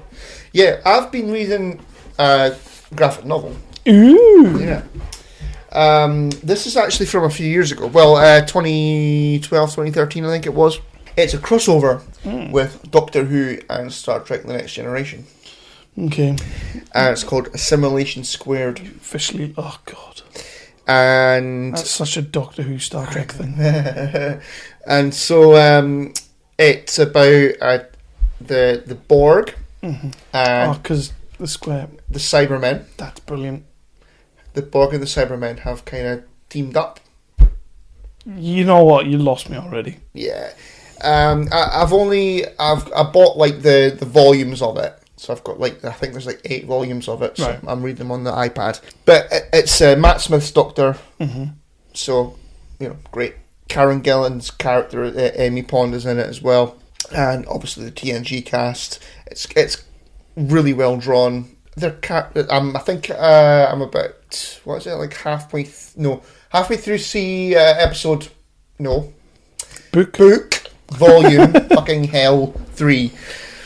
And they're capturing the characters really well, especially Data, and I'm enjoying it. I want to know where it's going. I'll let you have it, because I know you're into that kind of thing. Into that kind of thing. Yeah, Doctor Who and Star Trek. And Bake Off and Swords. And Bake Off and Swords, evidently. So do you have anything else, or will we just move on to our next section? Yeah, I've got one more thing. Oh. I've got one more thing to speak about. Who? Speaking of that, who? I've been listening to a new podcast. Yeah, okay. Yeah. What is it? It's called Heel Marks, a wrestling podcast. Can we talk about that? Because we kind of, like, friends of ours, well, a friend of ours with some friends of his are going to be starting their own wrestling podcast. They're not yet. They're not started yet. Plus, it's not going to be as good as our takeover of Is it fuck? Well, I needed a replacement from ADWS because... What the motherfuck happened there? Well, we made our triumphant return. We did. And then that's the last episode that ever came out of ADWS. Was our triumphant return... So triumphant. Too triumphant. I think it was too triumphant. Yeah. But we didn't even cut a promo. We didn't cut a promo. We just fucking half-assed that shit. It was very much a case of, okay, we're doing Joe a favour. Bless him. Let's record. We like Joe. Joe's good people. Yeah. We're doing Joe a favour. Will we just get it the fuck out of the way? And so ADWS's last ever episode was us going, just fucking get out of the way. It was us just going, yeah, SmackDown happened. But, you know, to be fair, us going, just get out of the way, it's still better than Rick. So Exactly. There you go. With his indie talk. Oh shit, we do indie talk. But it's like indie wrestling talk. Because he's all about the TNA and the New Japan and Progress and wank. So that's all of the stuff that we have been watching. So Heel Marks. What's Heel Marks? Just wrestling podcast. It's a wrestling podcast. Don't worry, I'll get that shit round and we'll talk about it. I haven't messaged them. I'm asking them for a promo, which they're working on. So I said we would play it on our podcast for them. If I like it. It's two. Fuck, I've forgotten their names. I'm fucking shit with names. Heel and Mark? Heel and... 2 people, a laddie and a lassie, and they speak about wrestling. Done. Nice. Right. I will probably not give that one a go, but they're funny. They're obviously mates and that, so they've got a bit of banter and stuff. Total bants. Don't ever fucking say that again. Ever. But yeah, on that, we kind of said that a minute ago. Mark Vivers, who is a friend of ours, who has been on the podcast a couple of times, has decided that he's going to start a wrestling podcast. Yeah. With some other buddies of his. I know one of them. So you all need to watch out for three marks and a jobby. Jobber. Three jobbers and a mark. Well, potato. Yeah. Mark is the jobby. Yeah. So keep a listen out. 3 marks on a ginger jobby. 3 jobbers and a dirty mark. Something like that. Keep an eye out for it. We will probably pimp it when it comes out. Well, they've not done their first episode yet. No, they haven't yet. They're doing their thing. They're working on it. They're setting themselves up. So I'm looking forward to it. Mark does talk wrestling quite well. Yeah, he does. I know one of the lads, Paul Carson. He knows he's wrestling as well. So I think they'll be good. Would there be like, what? If they start that, can we start one and we can have a Monday Night Wars? No, we'll win that shit. Of course we would. I mean, we would literally be the WWE to their ECW. Not even ECW. Like, WCPW. just like, oh, yeah, that'll do. Not even on anyone's radar. But yeah, so that's coming soon, so have a listen out for that. And we are going to move on to the next section because this is getting on a bit.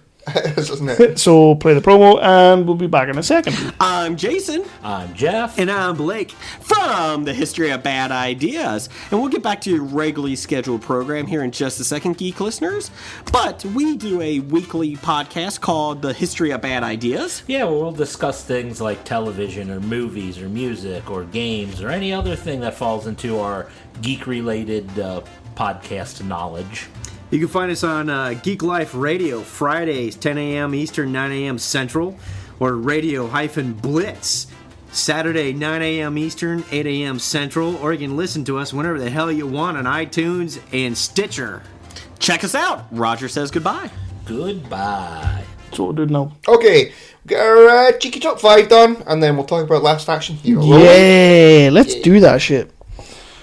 So, top 5. The top 5 this week, in honour of the movie that we're going to talk about in a little bit for the revisited section. Chris decided in his infinite wisdom that we would do top 5 Arnie movies. Yeah.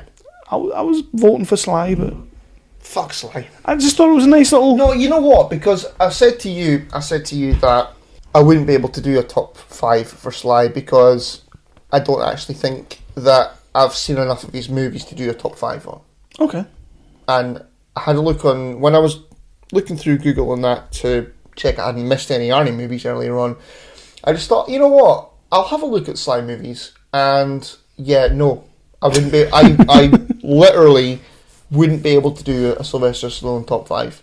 Alright. Because I've seen, I think I counted from, Google, the, list movies thing. Yeah. I counted maybe 7 of the movies that I'd seen on there. Right. Because I've never seen any of the Rambo movies or the Rocky movies. Oh. And I've got no intention of watching them. That takes out 9 Except for Creed. I've seen Creed. That takes out 9 of his movies. Well, So. exactly. Yeah. So I counted up about 7, and 3 of them are fucking awful. So Well, that's 5, 6, 7. Well, you got 4. I really had to count that in my head there. That is terrible. that's some. Yep. Good maths. Yep. Yeah. So fuck Sly. We'll do Arnie. So, top 5 Arnold Schwarzenegger movies. I'll let you start. This is your list. I'll let you start. So I have hobbied my number 5. Starting already. There's only two. Because these are 2 firsts. Okay. Right? The first one is Collateral Damage. This is the first action movie that was brought out after 9/11. Right, yeah. It was originally slated for October 2001, but for obvious reasons, because it involved terrorism. Tourism. And it wasn't even that bad. It was kind of a bit 9/11-y. No planes or anything, but it was a little bit 9/11-y. There was, Anyway. So it was originally slated for October 2001. It was moved back to February 2002. Yeah. So it was the first sort of terrorist-y action movie that was released after 9/11. Mm-hmm. I fucking stand by the movie. He plays a fireman whose family are killed in a terrorist attack. So he goes after the terrorists and delivers some Arnie justice. As you would. Yeah, as you do. You know what else it's the first of? Because obviously I worked in a video shop. When that movie came out, there was a big Warner Brothers dispute with video shops and Warner Brothers distribution. And when it was settled, Collateral Damage, Training Day, and something else, there was 3 films that video shops have been waiting to get for a while, but they couldn't get them. And that was the first of those shitty fucking cardboard boxes with the little plastic flap. Yeah, I had the Training Day one. I had the Training Day one of that, and it annoyed me. Bastards. Yeah. It looked terrible on your shelf. Yeah, but bygones. Yeah, I'm with you. Yeah. So the second one is The Last Stand. Yeah, which cool. was Arnie's first movie back after the big whole comeback, Governator thing. Governor. And of all the movies, we mentioned Maggie earlier on in the episode, and I mentioned Aftermath. Yep. of all the movies that Arnie's made since his big comeback, I think that The Last Stand is the best that he's done so far. It's up there because I do like that film. It's got Johnny Knoxville in it, which I don't like, Yeah. but fucking twat. But I think The Last Stand is a cracking Arnie movie. It is, and it just kind of gets in, does what it's going to do, and gets out. It doesn't really fuck about. And the first time I watched it, because I've watched it a couple of times now, the first time I watched it, the bits, especially towards the end, towards like the sort of, the climax of the movie. Yeah. I know. Said climax. Oh dear. I've had a drink, fuck off. Yeah, but I was thinking, I'm not going to do it first. He's going to do it first. So as they're approaching the end of the movie, some of the action scenes. I mean, it's not like an Arnie action scene from Commando or something. Yeah. It's because he's an older guy now. But the first time I saw it, I was like, you know what, fucking, you've still got it, son. Yeah, he does in that movie. He's badass in that film. 2 firsts, number 5, done. You go. My number 5, I haven't actually finalised my order yet. Because what I tend to do with my top 5s now is I just write down some films and then just pick and choose. But yeah, my number 5, I'm going to go Kindergarten Cop. That's my number 4. Is that your number 4? Yeah. I love Kindergarten Cop. And whenever it's on ITV2, which is a fuck ton of times, I do tend to watch it, although ITV2 always tends to cut out the good bits. Yeah, there are a lot of good bits. Yeah, that they cut out. Even just that bit about the zit, take the $1 and get that fucking thing cut off your face. They tend to cut that out, which I don't get, because that's just in case someone gets offended or something. Yeah, some millennial with floppy hair.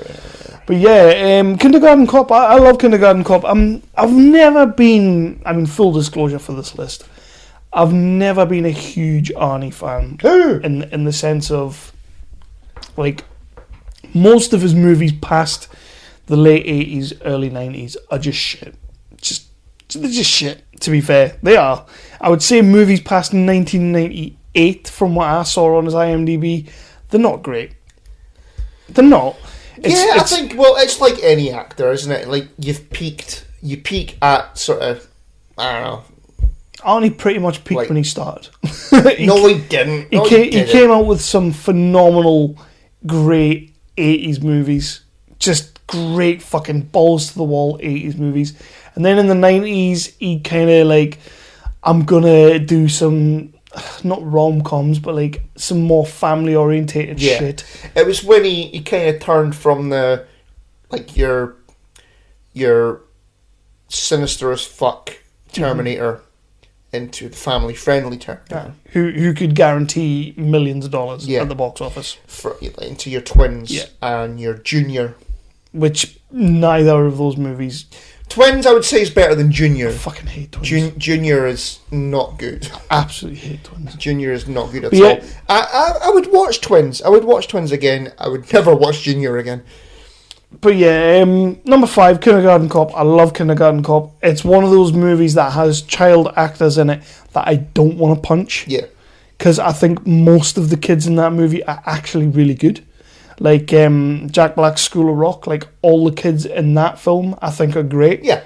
It's hard to find a movie full of kids that is great because they tend to just be whiny little bastards in movies. Like, don't get me wrong, like, I've got kids. I love my kids. You know, they go to school. Some of the kids in their school, I like those kids. They're all right. They're canny enough.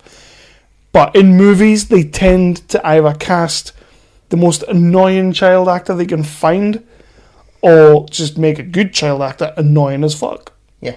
Kindergarten Cop, it's not like that. Even the main kid, who's a bit of a whiny little bitch, is actually quite good. So, yeah. You know what annoys me with, like, your kid actors from sort of the 90s? Mm-hmm. Like in your Liar Liar and your Kindergarten Cop and all that kind of thing. The bowl haircut. Yes! Fucking yes, god damn it! Every child in the 90s in movies had that bowl haircut. Yeah. It was stinking. And, like, I don't get it. I mean, maybe that's an American thing? Possibly. I'm betting Brigger had it. Oh, Brigger definitely had it. Brigger definitely Absolutely. had it. And they've got, like, the bowl haircut and then that long bit at the back. What the fuck is that? Mm-hmm. Stupid idiot. That really gets on my bastard nerves. Mm-hmm. Yeah. So anyway, Number 4. Well, my number 4 was Kindergarten Cop. So Yep. what's your number 4, my friend? Oh God, my number 4 is a movie that you're talking about. Comeback movies. When he made his comeback, you said Last Stand is probably one of your favourites. And I know this won't be on your list because we've spoken about it before, and you You're gonna really say don't like Escape it. Plan, aren't you?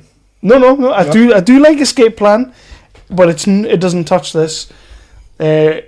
We Hate Movies did a fantastic episode on this movie, and the movie is Sabotage. Oh, Sabotage! I like Sabotage. I love Sabotage. Does it have Dave Bautista in it, or am I making that up? No, it doesn't have Dave Bautista in it. It has pretty much everyone else in it. Yeah. But It's about like a sort of old school, like sort of SAS type kind of team. like I like rag, that movie. It's a good movie. ragtag bunch of some bitches. Yeah. And they'll talk like this and hoorah and all that shit. Yeah. And it's I think it's a fun as fuck movie. It's basically like The Unit, but in 20 years' time. Aye, and they're all corrupt to fuck.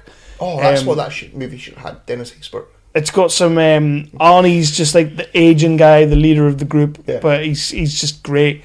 You have what's his name, Joe Manganiello. I can never say his name properly. Him off of True Blood. From True Blood. Aye, he's up in there.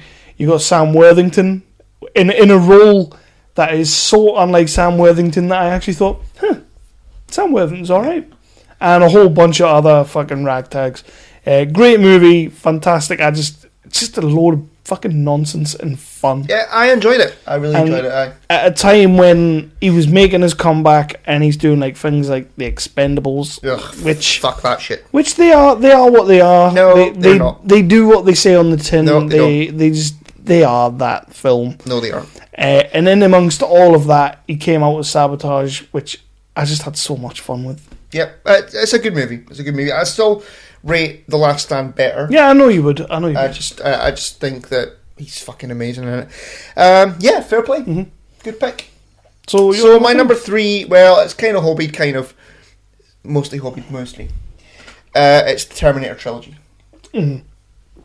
Fuck you, Terminator 1, 2, and 3. I had Terminator 2 at number 2 because I do love Terminator 2. I think it's by far the best of the 3. I think that Terminator 3 Rise of the Machines, I think it's underrated. I really do. I genuinely do. We've had this conversation before. You know what? If you take out the Claire Danes wank, I'm okay with it. The whole Claire Danes storyline, just having her in there, she's not needed. She's not necessary in that film whatsoever. Okay, it could have done with some tweaks, but I disagree with you. I think that I think it's a good idea that the fucking T1 1500 or The Terminatrix. yeah. TX. Yeah. TX. Because they don't actually say Terminatrix in the film. No, I don't think they do. That was just some guy having a wank in his fucking bedroom. It's a good name though. Yeah. Mom, get over here. We hate movies joke. Yep. So, yeah, I think that, okay, give it some tweaks maybe, but I think that idea that the TX was going after the generals as well as John Connor, that John Connor was the primary target, but the generals were the sort of sub-targets. Yeah. I like the idea. Did she need to be his wife? No. No, she did not. But, you know, there are some fucking great Arnie moments in that movie. I mean, the bit with the trailer going through the shop, going through the thing. When he's hanging on. It's fucking great. It's fucking great. It's some good comedy moments in it when Claire Danes is in the back of the wagon and he's going, relax! And you know, he's sort of telling them to fuck basically and all that kind of thing. It's I think it's massively underrated. I wouldn't say massively, but yeah, I'll give you that. Okay. Not massively, just massively. I still enjoy the movie. I could still watch it. T2, great. Absolute classic. The original Terminator, fucking great. Very, very 80s. It hasn't aged particularly well. Oh no, not at all. But, you know, Linda Hammer. So, yeah. You know. I also like the fact that, and I know it was probably a money thing, she wasn't wanting to come back, but she survived like 2 Terminator attacks and then got taken by cancer. Yeah. Bit of a shitter in it. Yeah. But it's Linda Hamilton, so. Bless her. Just take the pay cut and fucking appear in the movie. Exactly, man. You're not doing anything else, are you? No, she wasn't. Like, Dante's Peak was what, fucking 5 years ago? Just make the fucking movie. Mm-hmm. Alright? So what's your number 3? My number 3, and I'm going to take shit for this, but I really don't give a fuck. Batman and Robin. Yes. Fuck. And I'll tell you why. I'm going to tell you why, right? Because, which is your favourite out of Batman Forever and Batman and Robin? Batman Forever. See, that's wrong. See, Well, I would rather just forget that. I'd rather forget that either exist. The thing is, right, I looked at this one and I thought to myself, nobody in their right fucking mind is going to put Batman and Robin in any top 5. They're not going to do it, right? But his performance as Victor Freeze, as Mr. Freeze, is actually a solid as fuck performance. And add to the fact that he's the one actor in Batman and Robin that is acting like he's in a fucking Batman movie. He's acting like he's in the movie that he's in. You know, Clooney's taking it way too serious with his 10,000 yard stares at Robin, just completely gaying it up to fuck. The two of them just, nah. Yeah. But like, there's this whole thing about that movie. Joel Schumacher decided for Batman and Robin that I want to see nipples and crotches. he said, we're going to take this as far away from Tim Burton as we can, and we're going to make it as close to the 60s series as humanly possible without being that. Just get Adam West. So that's pretty much what Joel Schumacher decided to do. And he told them all, right, we're making a comic book movie, act like you're in a comic book. And Arnie, bless him, who can barely talk English at this point, and can't really fucking act at this point, and he still can't, turns around and puts in a comic book performance that is fucking perfect. Yeah. He nails the role, he nails the movie. I think he's great as Mr. Freeze. I know I'm going to take shit from just about everybody who listens to this. You know what? I'm going to give you that one because I'll tell you for why. So the top 5 was like Arnie movies. Yeah. But if you're going to talk about an Arnie performance, you don't get much more of a fucking cheesy 80s one-linery, like, chill. He's great, man. He's great in that film. I will give you that one. He's so enjoyable to watch in that film. If you take away everything else from that film, just watch Arnie for just 90 watch minutes. Arnie. Aye. And like you say, he's got all the one-liners. He's just he had to chill, just all that shit. It was like watching Running Man again. He had to split, all that shit.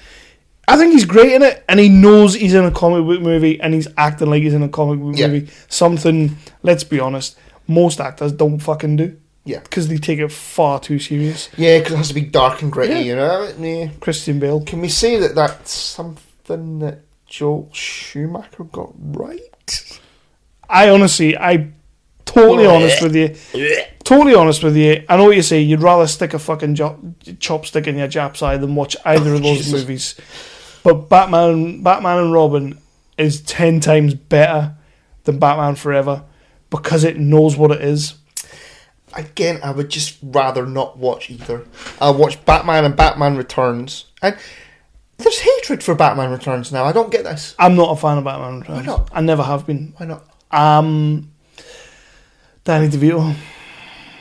Why? I just cannot get along with Danny DeVito as the Penguin. Why not? He was great. Okay, he's perfectly cast as the Penguin because he's short and fat. But he just does nothing for me. Oh, tangent. I saw a thing before. I didn't put it on my news because I thought, fuck off. Josh Gad. Yes. Yeah, terrible. Yeah. Terrible. Yeah. Just don't do it. So yeah, Batman and Robin. Batman and Robin. Arnie's performance in that movie is brilliant. Okay. So yeah, I'll agree with you. That is my choice, and I'm sticking to it. And I know fine well, Dev, I know you're out there. We'll be having a go on the Facebook and the Twitters and calling me a massive big shite. So we'll say it together. Shut up, Dev. So, your number 2. My number 2 is Total Recall. Again, I'm not a big fan of Total Recall. Total Recall is a great fucking Arnie movie. I love the woman with the 3 boobs. Yep. I love Cointreau. Is it Cointreau? That's drink. Open your mind. Quattro. Open your mind. Him. I love him. It's a fucking great movie. You've got Sharon Stone in there. Yeah. I think, was that before she did the crotchy thing? Or The Beaver after? Show. Yeah. I don't know. I really don't know. I fucking love it. I mean, I had that on video back in the day, and I watched it over and over again. It was fucking great. Arnie is amazing in that movie. I mean, the scene where he's under in disguise as the sort of old woman. Yeah. I mean, if you talk about the special effects from an 80s movie, I mean, it used the same Arnie head that they pretty much used in everything. Yeah. You know, the Arnie head that was like still the rubber Arnie head that they used in Terminator and probably Terminator 2 at one point and fucking, well, Total Recall. But you know, the mask, the old woman mask comes off and it's his head underneath. Mm-hmm. It's just great. It's just fucking. I'll give you that. Total Recall does have some great moments. I just think as a film overall, it doesn't do a great deal for me. But I think that, you know, the story of it, you know, you've got a nice cheeky twisty turny thing in it and all that, and they actually go to Mars, which I don't think they do in the remake. Fuck the remake. They don't go to Mars. Did they do anything in the movie? Fucking pish. I'm sure it's just Colin Farrell looking at the camera. Anyway. Yeah, Total Recall. Fucking amazing Arnie movie. It's cheesy as fuck. It's 80s as fuck. But it has some great action scenes in it. It's got a good story. It's got a good twisty-turny story in it. You know, I mean, he goes to like a fake memory implant thing. And then you don't know, is it real or is it not real? And then it's great. It's a fucking awesome it does movie. have you I've up got it in on the Blu-ray air. downstairs. It's fucking fantastic. Yeah. It's just not. It's not for me. Nah. I don't know. It's one of those ones I could never get away with. I don't really know why. I just don't know. But Okay. I really struggled between my number 2 and my number 1. Yeah. I think I know what your number 1 will be. Yeah. I probably don't know. I think you So probably do. my number 2 was T2. So we've already talked about that. So what's your number 1? My number 1 is The Running Man.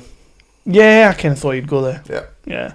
It is fantastic. Great. It's again, similar to Total Recall, 80s as a bastard. Aye. But it's great. There's so many, like, Arnie one-liners in there. Christmas tree. And, man, it's just so good. Again, I've got it on Blu-ray downstairs. I've watched it so many times. I do love Running Man. It would probably be an honourable mention for me. It just kind of missed out. I do think it's a fantastic movie. The premise is just fucking unbelievably just great. Sort of the whole game show sort of thing. I do love Running Man. I kind of wishing I put it in my 5 somewhere. Not for Batman and Robin. You would have pinched my number 1, so Probably, yeah. yeah. So what's your number 1, buddy? My number 1 is pretty fucking obvious. It's the picture you posted up for it is one of my favourite fucking sort of sci-fi / fucking action 80s fucking Arnie. I think he's amazing in it. Everybody's amazing in it. It's Predator. Yeah. Yeah. Wasn't it? I think no. You put Commando. You put Commando. Aye. Predator. Fucking idiot. No, Yeah, for me, it's Predator. 100%. Commando was in my honourable mentions. I just couldn't like fit it in anywhere. But yeah, Predator. See, Commando's one of those movies that, as much as I enjoyed it, for every moment I enjoy in that movie, there's a moment I don't enjoy in that movie. Ian Lawson. Well, we had a lot of poop shoots, which we'll get to in a second after you've spoken about Predator. But Ian Lawson had said Commando is like all of the 80s in one movie, and that's a really fucking good description. Which can be great, but it can also be too much, in a way. It's probably the most 80s of these movies. Yeah. If you go back and watch them all now, it's probably the most 80s. But I do still enjoy it. I just couldn't fit it in my top 5. Plus, we interviewed the villain. Yes, we did. The villain. And it was stressful. It was stressful. So talk about Predator, my friend. It was pretty stressful, actually.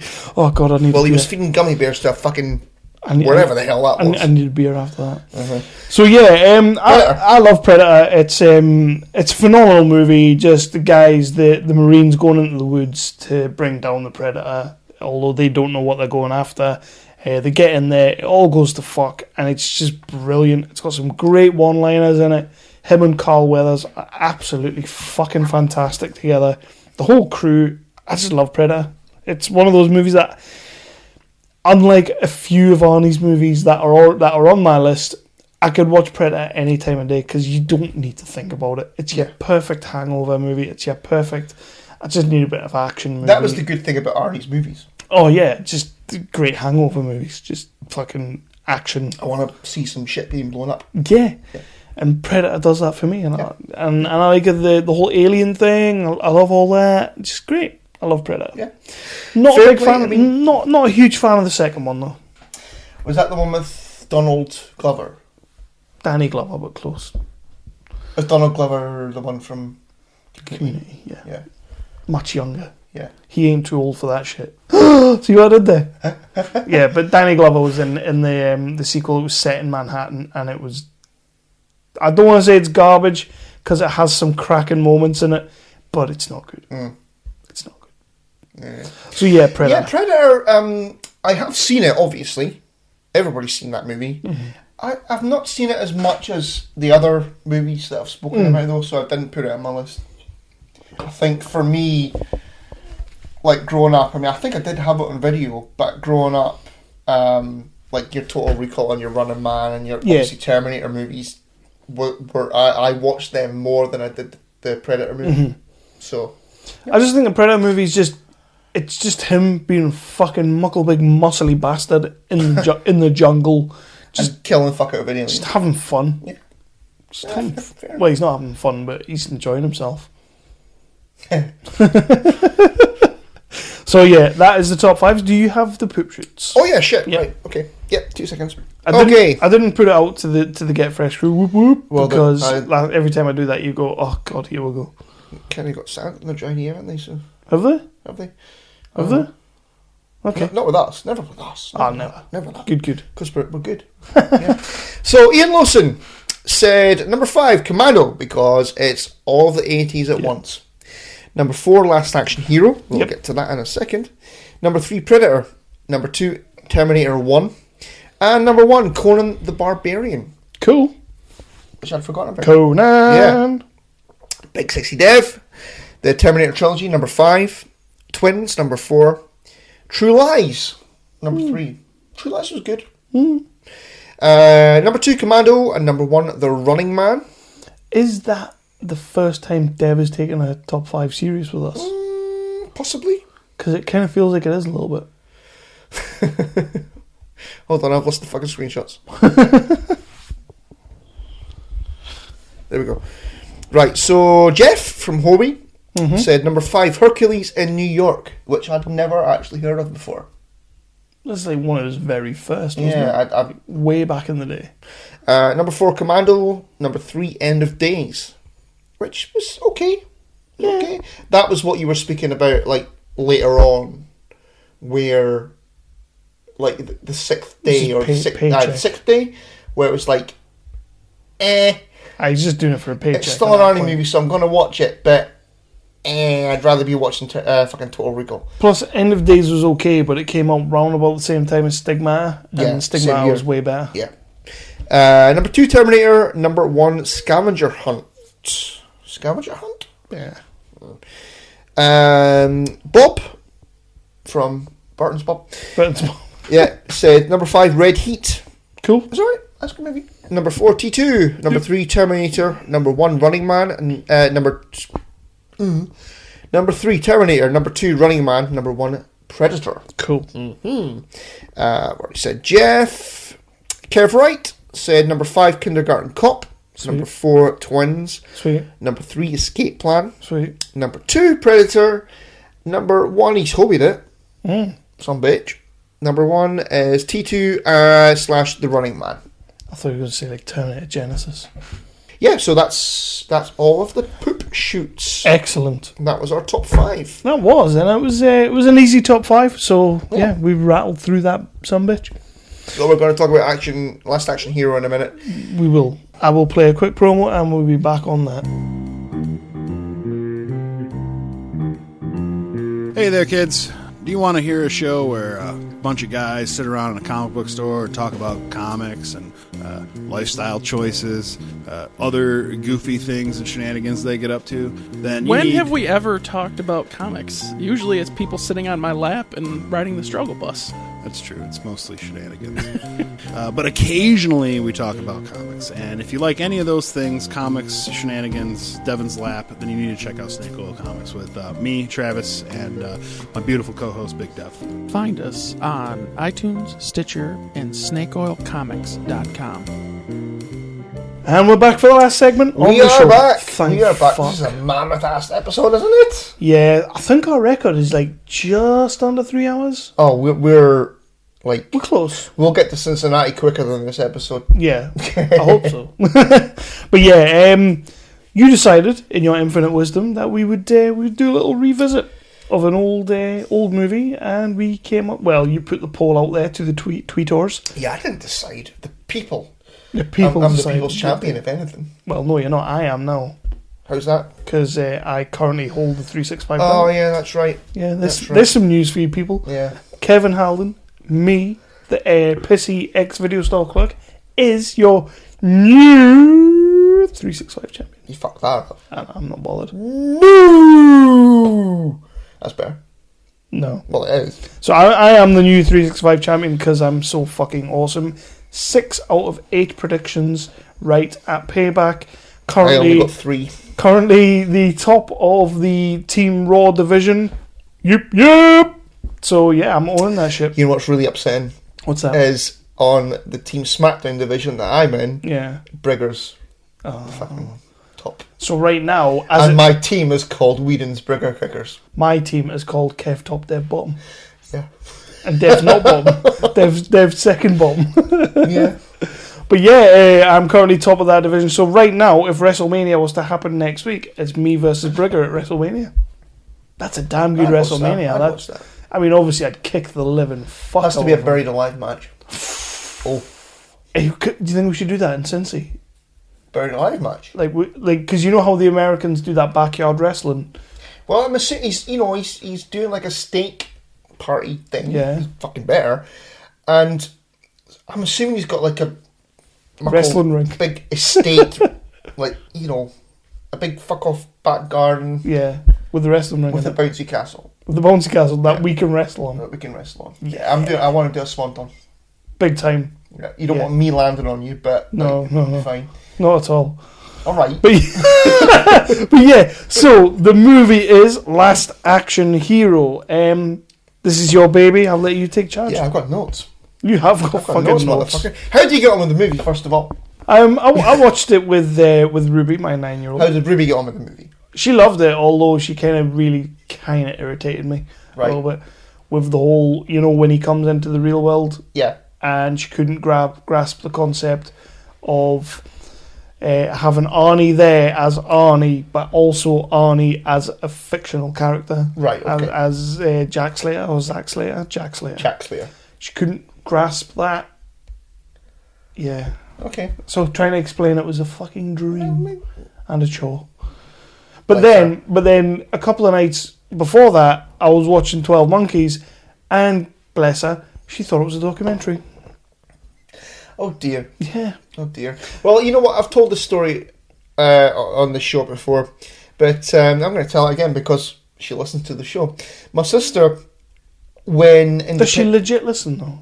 I don't know. She still does. She did for a while. She would never make it to the 2.5 hour mark. She did for a while. Did she? Yeah. Cool. She definitely did. Anyway, but when Independence Day came out 20 years ago, they did a War of the Worlds type thing. Cool. Where they did a mock news report on Sky News. Yeah. That the White House was being blown up and all that kind of thing. And like Sky News actually were involved with the sort of mockumentary kind of thing. Or the mock news report. And she flipped the fuck out. She thought it was real. She thought aliens had landed. That's amazing. Bless her. That's for you, Anne. Was she 9 though? No, she's like 20 or something. Oh, no way. Yeah. So Last Action Hero. If you haven't seen Last Action Hero, then what is the matter with you? Yeah. It's from 1993. Stars Arnold Schwarzenegger, it's Charles Dance, F. Murray Abraham, and, well, it's got a cheeky cameo from Ian McKellen as well. Yeah. I fucking forgot this. I didn't forget it because I didn't know it. I'm sure I've watched it in the past and thought, fuck me, that's Ian McKellen. Mm-hmm. But it's like one of those things that just immediately goes out your head after. Yeah. And I'd completely forgotten that Ian McKellen he plays Death. I mean, he's in it for like 5 minutes or a cup of coffee, as Joe would say. But, so the movie is a movie within a movie. Mm-hmm. That old chestnut. Yeah. So it's about a kid who gets a magic ticket. Bear with us. Magic ticket, who allows him, as a movie nerd, as we can sympathise. Yep. It allows him as a movie nerd to enter any movie that he could possibly want. That's the premise of the movie, and he ends up in his favourite sort of action franchise, Slater.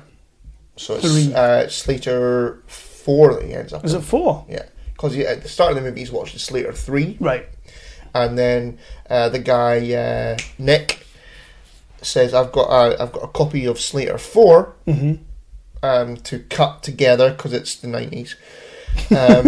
Awesome. And so you can come and you can watch it before the premiere, which I'm going to call bullshit about straight away. That's fucking not happening. Because that's how piracy happened. Yeah.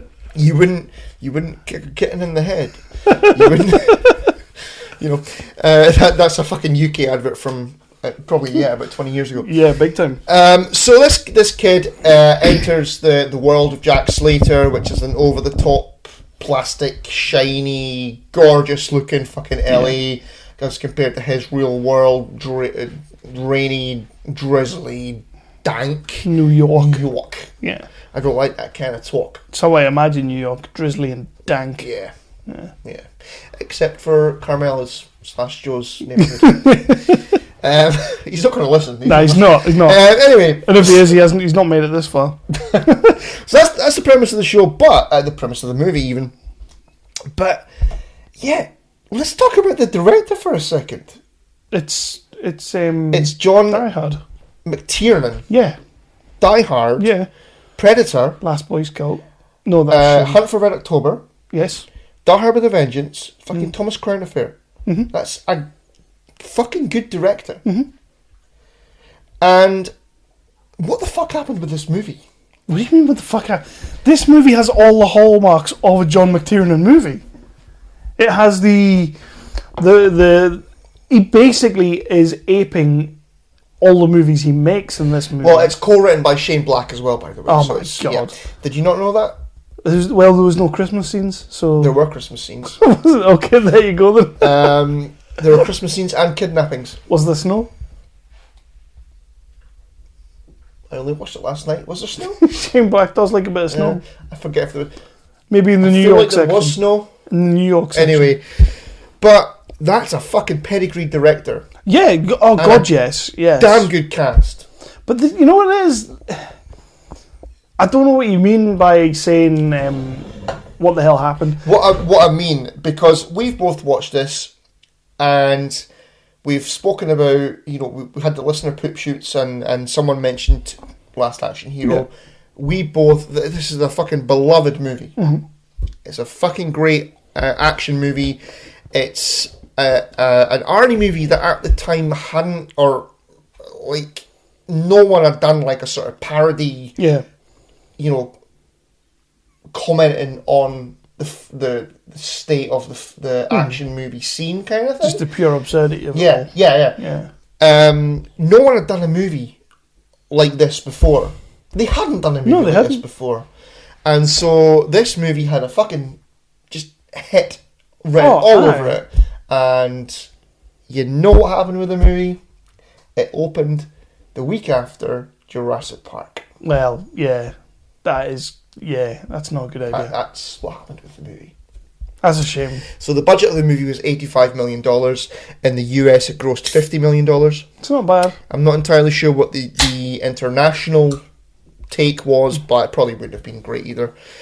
Yeah, that's what happened with the movie. Yeah, that's not a good idea. That's a bad idea, to be honest. It was originally supposed to be released months before, but I think that I've got some trivia, mind you, to read it later on after we've finished fucking about. But yeah, so that's what happened with me, fucking Jurassic Park. Yeah, that would pretty much kill anything. Because that movie came out and it stayed in the box office for like months. Yeah. Everybody loved it. It was just the fucking balls. It was revolutionary. Exactly, it was revolutionary. It was Spielberg. Yeah. It was, as you say, it was water cooler talk. Yeah. You know, everybody was saying, you've got to go and see this movie. Mm-hmm. It's fucking dinosaurs. Everybody likes dinosaurs. Yeah, and you don't really want to go and see John McTiernan aping his own fucking style. Yeah. Over that. Yeah, I get that. I do love this movie though, I think. But now, you know, 20 years later, it's... would you consider it a cult classic? Yeah, I personally would. I think it completely holds up. It's got all the fucking makings of a cult classic. It's got that meta commentary that is so fucking on point right now. Like, people right now, in this day and age, they love that meta shit in their films and TV shows. This film's got it in spades way before anything we're watching right now did. You know, the fact when the kid's kind of trying to prove that they're inside a movie, and he's kind of like, look at all the women. Say this word. Yeah. And you couldn't say it, but he's like, look at all the women. Every woman in this fucking town is fucking gorgeous. He's like, there are no ugly women in this town. He's like, it's California, you know? Yeah. Like, I loved all that. The nice little nod to Sly Stallone being in the Terminator was fantastic. I'm assuming a direct reply to Demolition Man when they're talking about the Arnie Presidential Library. Yeah. I'm assuming that's a nod to that because they did that. This film's got all the makings of a cult classic. I would personally put it in there. 100%.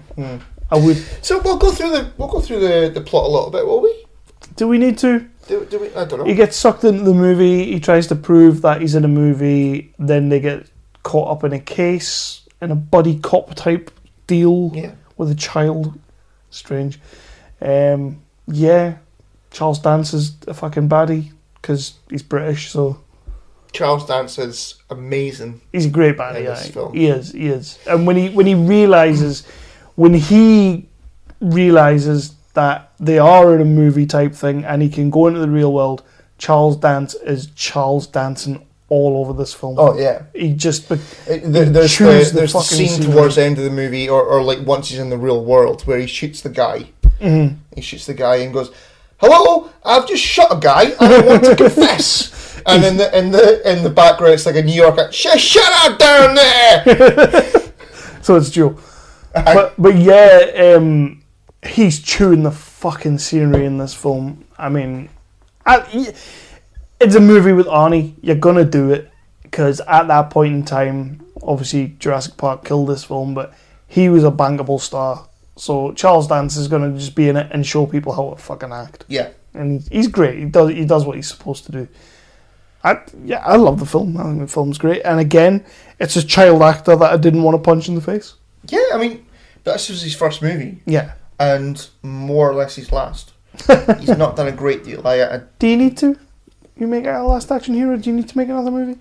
Well, maybe he was like, I'm doing a movie with Arnie. This is going to be fucking huge. And, this guy directed Die Hard. And it's going to be fucking amazing. This is launching my career. I'm going to be in Terminator 3. Or Jurassic Park 2. Or Jurassic Park 2. And then the movie tanks. Yep. You're a teenage kid.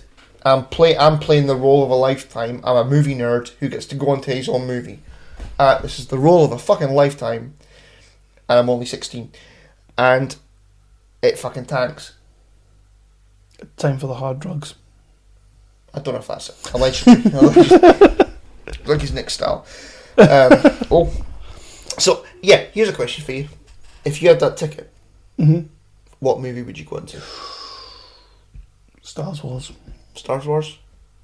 Empire. You're going to get killed pretty much straight away, though. Don't care. I'd be an Empire.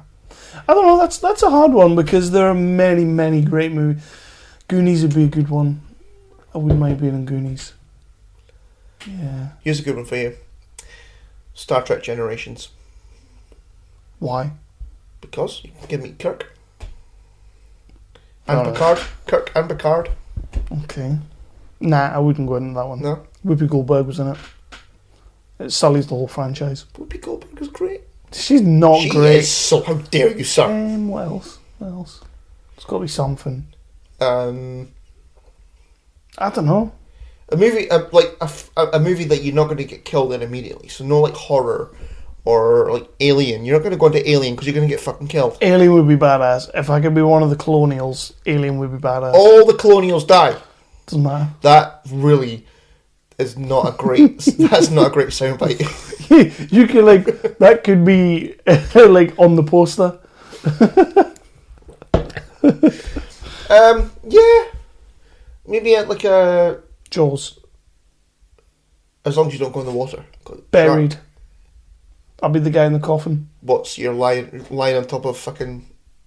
What's his name? There's worse places to be. Yeah, fair enough. Kev top, Kev bottom. So, but you've got so we'll talk about a couple of the other cast members. Well, you've got Humphrey Bogart in there. Mm-hmm.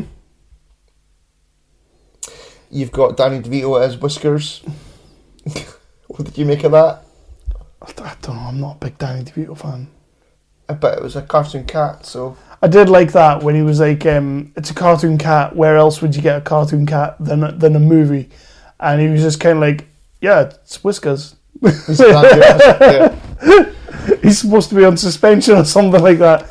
Yeah, and then when he turns up at the end for no apparent reason whatsoever. Well, not the end, like halfway through. But it's not as bad as after the funeral scene. Yeah, where he has is it Joey the Fart? Joey the Fart. They've got him on the crane, and he's like sort of pulling him down towards the tar pit, and there's the big sort of fart bubble. All right, which is great. And Arnie's all covered in tar, and then he just wipes it off as if it's like coffee water, and his daughter shows up like that and goes, "Oh, hey, I heard you were here. I thought you could use a change of clothes." He's like, where else would this happen?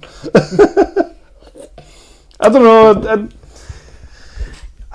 It's a good movie. I love the movie. I think it's an amazing movie, and I think that if people haven't seen it, then they bloody well should. You have to go and watch it now, like especially right now, because we're in this golden age of cinema. Well, not a golden age, but we're in this age of cinema where like it's all capes and spandex. This is exactly the sort of movie that I'm not saying they should remake it, but if you have a chance to sit down and watch it, just do it. I don't think you need to remake this, because if you watch it, I watched it on Blu-ray, and I think the movie still looks fucking spectacular. Ruby loved it. I mean, there's no heavy CGI or anything like that. The only CGI you get is when Charles Dance puts his fingers through the wall. Yeah, But like if you think about your Scream, right, making comments on the genre, like breaking the wall kind of thing. Yeah, then this did it first. Oh fuck yeah! So it's a groundbreaking movie when you think about it, for 1993, when action movies were still way more groundbreaking than dinosaurs.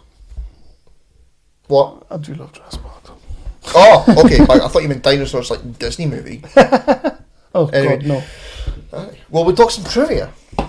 Go on then, because I've got trivia. Hit me with some trivia. Like screenshots and everything. This will probably be oh yeah, duh. Let me find my trivia. Who does fucking Humphrey Bogart play? Humphrey Bogart. He played himself. Did he? When? What part of the movie was that? It's just after Jack Slater gets the hoy. Right. And you know who Humphrey Bogart is? No. You don't. From Angels with Dirty Faces? Yeah, the actor from fucking like the 30s. Yeah, I know who Humphrey Bogart is. Yeah. Aye. But who did he play? So when Jack Slater's getting the hoy from the fucking awesome police chief guy, he's amazing. He is fucking great. He's everything you want. After the shootout and the explodey bits, where by the way, if you're going to be picky, the bit where Danny is on the bike and they do the ET bit. Great. The CGI bit is not great. Yeah, no, Where no, he lands, I'll give you that. He lands on the house, and the fucking figure kind of gets stretched a little bit as he's landing. It's not great. It's not done well. It's kind of like that bit in Blade 2 when they're fighting in front of the lights. Oh, yeah. But, so after that bit where he's having a rant at them, and he's going like that to him, it's fucking amazing. It's so fucking funny. Humphrey Bogart was in. Jack Slater gets his badge taken off him, and it cuts to the bit where the desk sergeant is saying who's teamed up.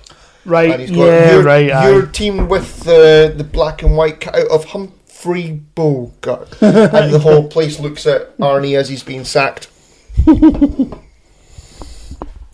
So, we're going to have some trivia. Right, before the Hamlet sequence, Right. at the start of the movie, where the Laurence Olivier, I'm going to fuck this up because I've had beer, version of Hamlet in 1948 is played on a projector. The teacher who introduces the film is Olivier's third wife and widow. Ooh. Yeah. Is that interesting? No. No. Okay. Okay, fair enough. Right, next one. So, director John McTiernan said the film began as a wonderful Cinderella story with a 9-year-old boy and a pretty good script, but the film didn't end as it began, referring to the script's troubled production, which I didn't know about. Mm-hmm. And the fact that it opened in the theatres a week after Jurassic Park. After the film's failure, McTiernan retreated to his home in Wyoming and took a break from his career. Ooh. So, as we've said, that's some pretty fucking good movies right there. Mm-hmm. Did this movie break John McTiernan? Probably. Because if you look at his IMDb, there's not a great deal after it. No, he's not done massive great deal. Yeah. No. Not since, not really. He did. He did that Basic, didn't he? Basic, yeah. Basic's fucking great. It was good, but he's not great done. movie. He's not done anything since. I did look on IMDb, and there's a 2018 untitled project. Basic 2. Die Hard 6. First action hero. Die Hard 6, 24. Die Hard 24/7. We did it. Can't have that, we did it. When Danny is arguing with Slater over checking to see if Benedict is dead, after the two play chicken in the real world, Yep. he makes a reference to Die Hard. Mm-hmm. Yeah, he did. I caught that. Yeah. That's not really... Makes a few good references. Yeah, though. he does. Well, that's the good part of the movie. It's loads of, sort of moments where it makes references to movies and stuff, which we like. The merchandising people came up to some Jack Slater action figures and guns, but Arnie vetoed the idea since Last Action Hero was a warmer, more cuddly action film. The film had 7 video games, a $20 million Burger King production, $36 million theme park ride, NASA's first paid ad in space, as well as a 4-story inflatable Jack Slater at Cannes. Arnie gave 40 TV interviews and 54 print interviews within 24 hours, setting a personal record. Fuck off. What fucking happened to this movie? Jurassic Park happened. Steven Spielberg was offered the chance to direct the film, but turned it down to make Schindler's List. Schindler's Wrist. That's a movie I'd watch. Yeah. A black and white movie called Schindler's Wrist. Swollen it from marketing. What? Just after Frank's house explodes, the Black Cop says 2 days to retirement. Yeah. As a nod to Danny Glover's, not Donald Glover's character in Lethal Weapon. At that point, you can hear in the soundtrack the saxophone theme from Lethal Weapon. Charles Dance said in interviews that after being told that he'd won the part, that had been turned down by Alan Rickman because of the salary involved. He wore a t-shirt which read, "I'm cheaper than Alan Rickman." Nice. Charles dancing all over the place. Mm-hmm. Alan Rickman in that movie? No. No thanks. Charles Dance. Yeah. When Danny and Slate arrive at LAPD headquarters, Sharon Stone and Robert Patrick appear outside the front door as Catherine Trammell from Basic Instinct and the T-1000 from T2. Didn't spot them. I have spotted the Terminator, the T-1000 before. I've never spotted her. Yeah, that's it. That's all the trivia. Cool. That was some trivia. We don't do trivia. We don't do. It kind of worked. Yeah, a little bit. It mostly worked. Mostly. If you do want to watch a buddy cop movie that pokes fun at buddy cop movies, I would highly recommend Loaded Weapon. Or just, watch 22 Jump Street.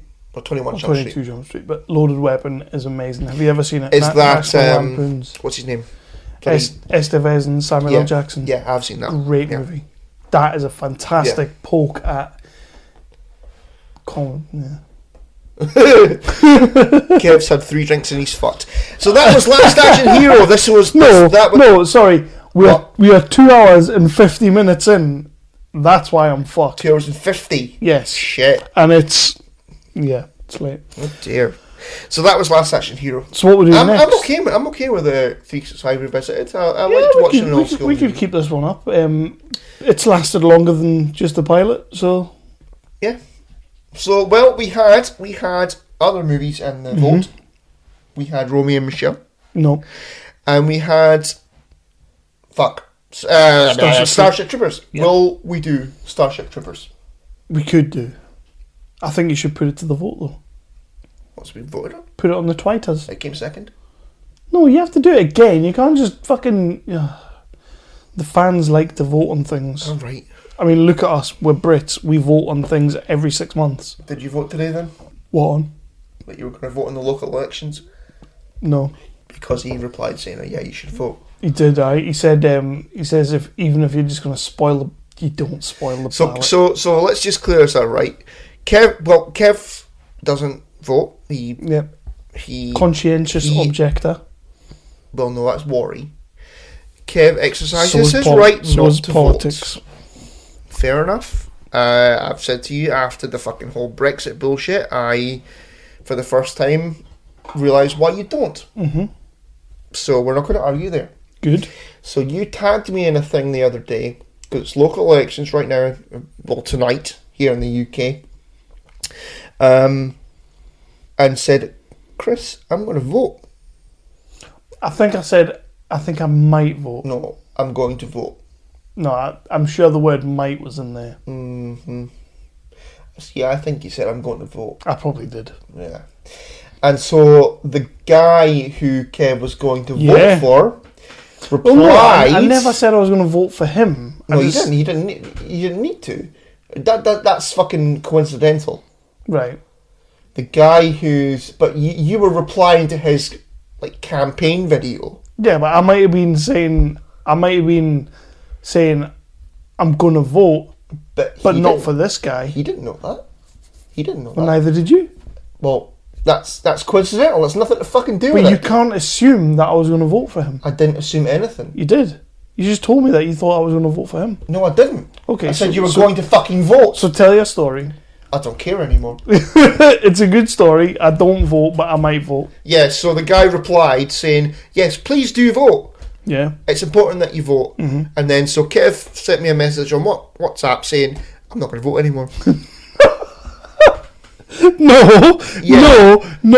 Yeah. You're missing one key sentence. What's that? When he said, it's important to vote, even if you don't vote for someone, spoil the ballot. Yeah, that's bullshit. Now, to me, spoiling the ballot is worse than not voting at all.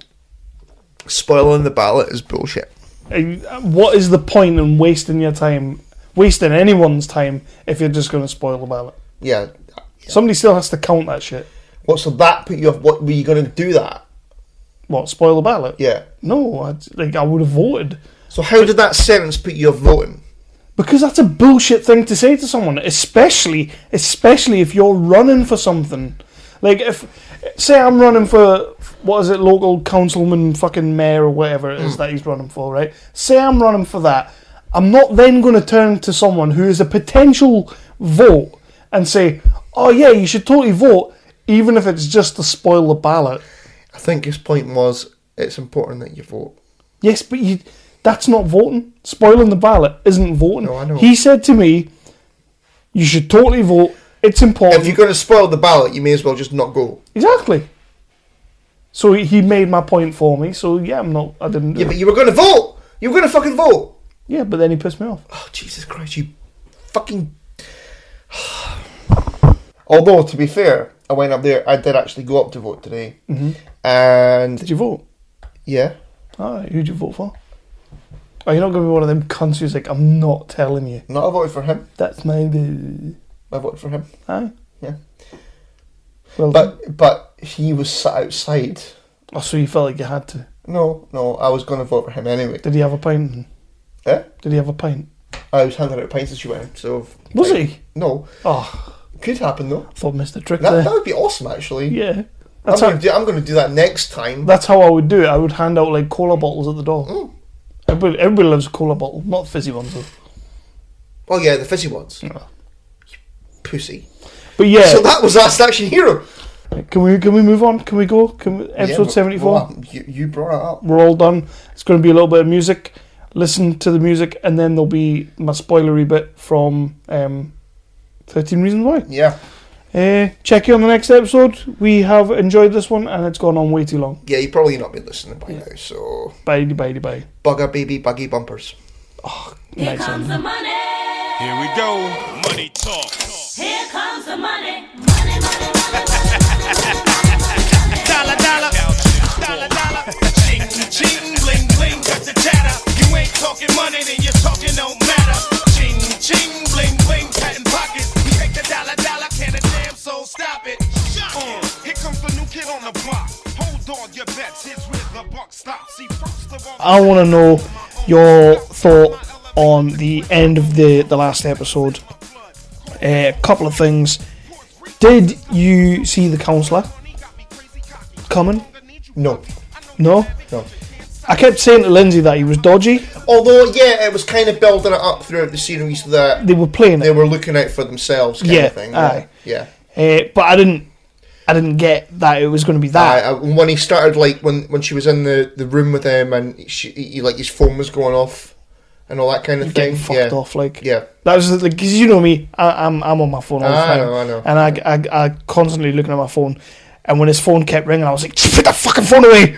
I was like, put it away, listen to her. Which I suppose is what you're meant to be feeling. Yeah. But he was great as well, Derek Luke. I'm a huge fan of him as an actor. The movie Antoine Fisher, we've spoken about it before. He plays the main character, he plays Antoine. Denzel's first directorial.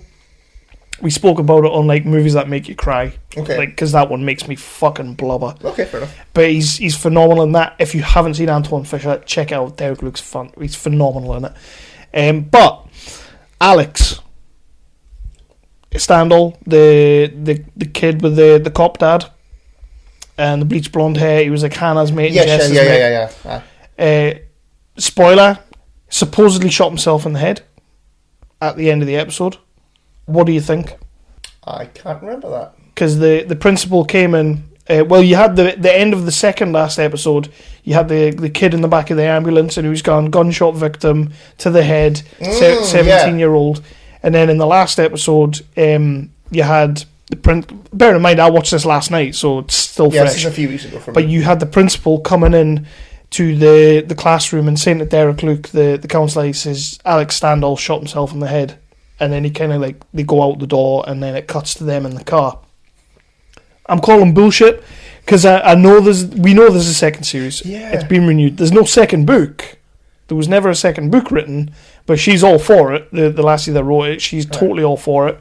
They've got a second series coming. So do you think the second series is his 13 Reasons Why? That's what Lindsay said. 14 Reasons Why. That's what Lindsay said. She was like, well, the next series is going to be his. I don't think he shot himself. Right. And I'll tell you my theory. Because I said something to her a good 3 or 4 episodes in. I was kind of like, this series is going to end with Columbine. Oh, shit. And she was like... Oh, shit. She says... Oh, shit, that would be good. That'd be fucked up, but good. She said to me, what do you mean by that? I says, this series is going to end with a high school shooting. Like, that's where it's going. Because he was getting fucking picked on by everyone and all that. Shit. My theory... I did not think of that. My theory is the photographer who buys the gun at the end, and you see him buying the gun, and he's got the arsenal, and then when he's in the dark room, and he's got all the pictures of all the people who wronged Hannah Baker. The only picture that he pulls down is Alex's. Why did he pull his picture down? My mind, wow, one down. I've got chills. I've actually got I know, right? Because as soon as I was sitting there watching it, I was like, oh, because I'm sitting there thinking he's going to do something now, and I'd already had him. Maybe it's just my fucking warped sense of your secret desire to shoot up a school. Maybe. I really don't want to do that, so don't be thinking I do. Please let me into America. He does. But my thinking, like, the whole way through, I'm sitting there, I'm thinking this whole thing's going to end, and my money was on Alex. If anybody's going to do it, it's Alex. And then you start getting those last few episodes when the photographer starts getting really unhinged and they're really picking on him, and he goes to buy the gun and he's got the arsenal in his fucking trunk. I was like, shit, I was sitting there thinking, oh, okay, so it's not going to be Alex, it's going to be him. And then when you found out Alex had shot himself in the head, I'm like, no, he didn't. Like, he didn't shoot himself in the head. I was like, fucking Tyler shot him in the head. So I'm thinking, season 2, I'm calling it now, probably going to be a mile off, probably wrong as fuck, but I think it's Tyler. I go a bit too far with it, because I think it's going to be every episode he's just going to be taking one of them down. He's going to be Dexter and that shit. It's a fucked up series. Isn't it? But then... The first series was fucked up, yeah. So yeah, that's... To be honest, I watched the final 2 episodes in the same night, and I was an emotional wreck by the end of it. So, like... you said a few minutes ago about things that make you cry, like the scene where she in the bath, that was fucking that just bloody kicked me in the balls. It made us cringe and it made us turn away and all that, but it was more when the mother came in. That and it sounds really fucking bad, but not even when the mum came in. It was more when the dad came in. That's when I sort of like, because obviously we're male, it's. I'm more sympathetic to the male character coming in and seeing his daughter in the bath than I am the female character. Yeah. Plus, her mum was a dick. Yeah, she was. Like her mum is a massive dick. All the way through that series, I was just like, oh, somebody fucking take her out. Just get rid of her. Yeah, the bit where she put the money on top of the car by mistake. I mean... Okay, yeah, it was a stupid fucking thing to do, but the mother was kicking off, and I was like, "Shut the fuck up!" Yeah, I was very much the same. Yeah. I was very much the same. And Bryce, what a fucking asshole! Which one's that? The main guy that raped her in the fucking hot tub. I know. What a dick! I know. But again, the series make you hate or made you hate jocks anyway. Yeah, I do. Yeah. I do now hate Anthony from the Jock and Nerd. Yeah, goddamn it, big Anthony. time. Again, we're not calling Anthony a rapist. No, never that. It did kind of come across when I was listening back to that last episode when I was speaking about the show. I did kind of did intimate that. You did call him out. Yeah, as a rapist. Yep. I'm not calling you a rapist, Anthony.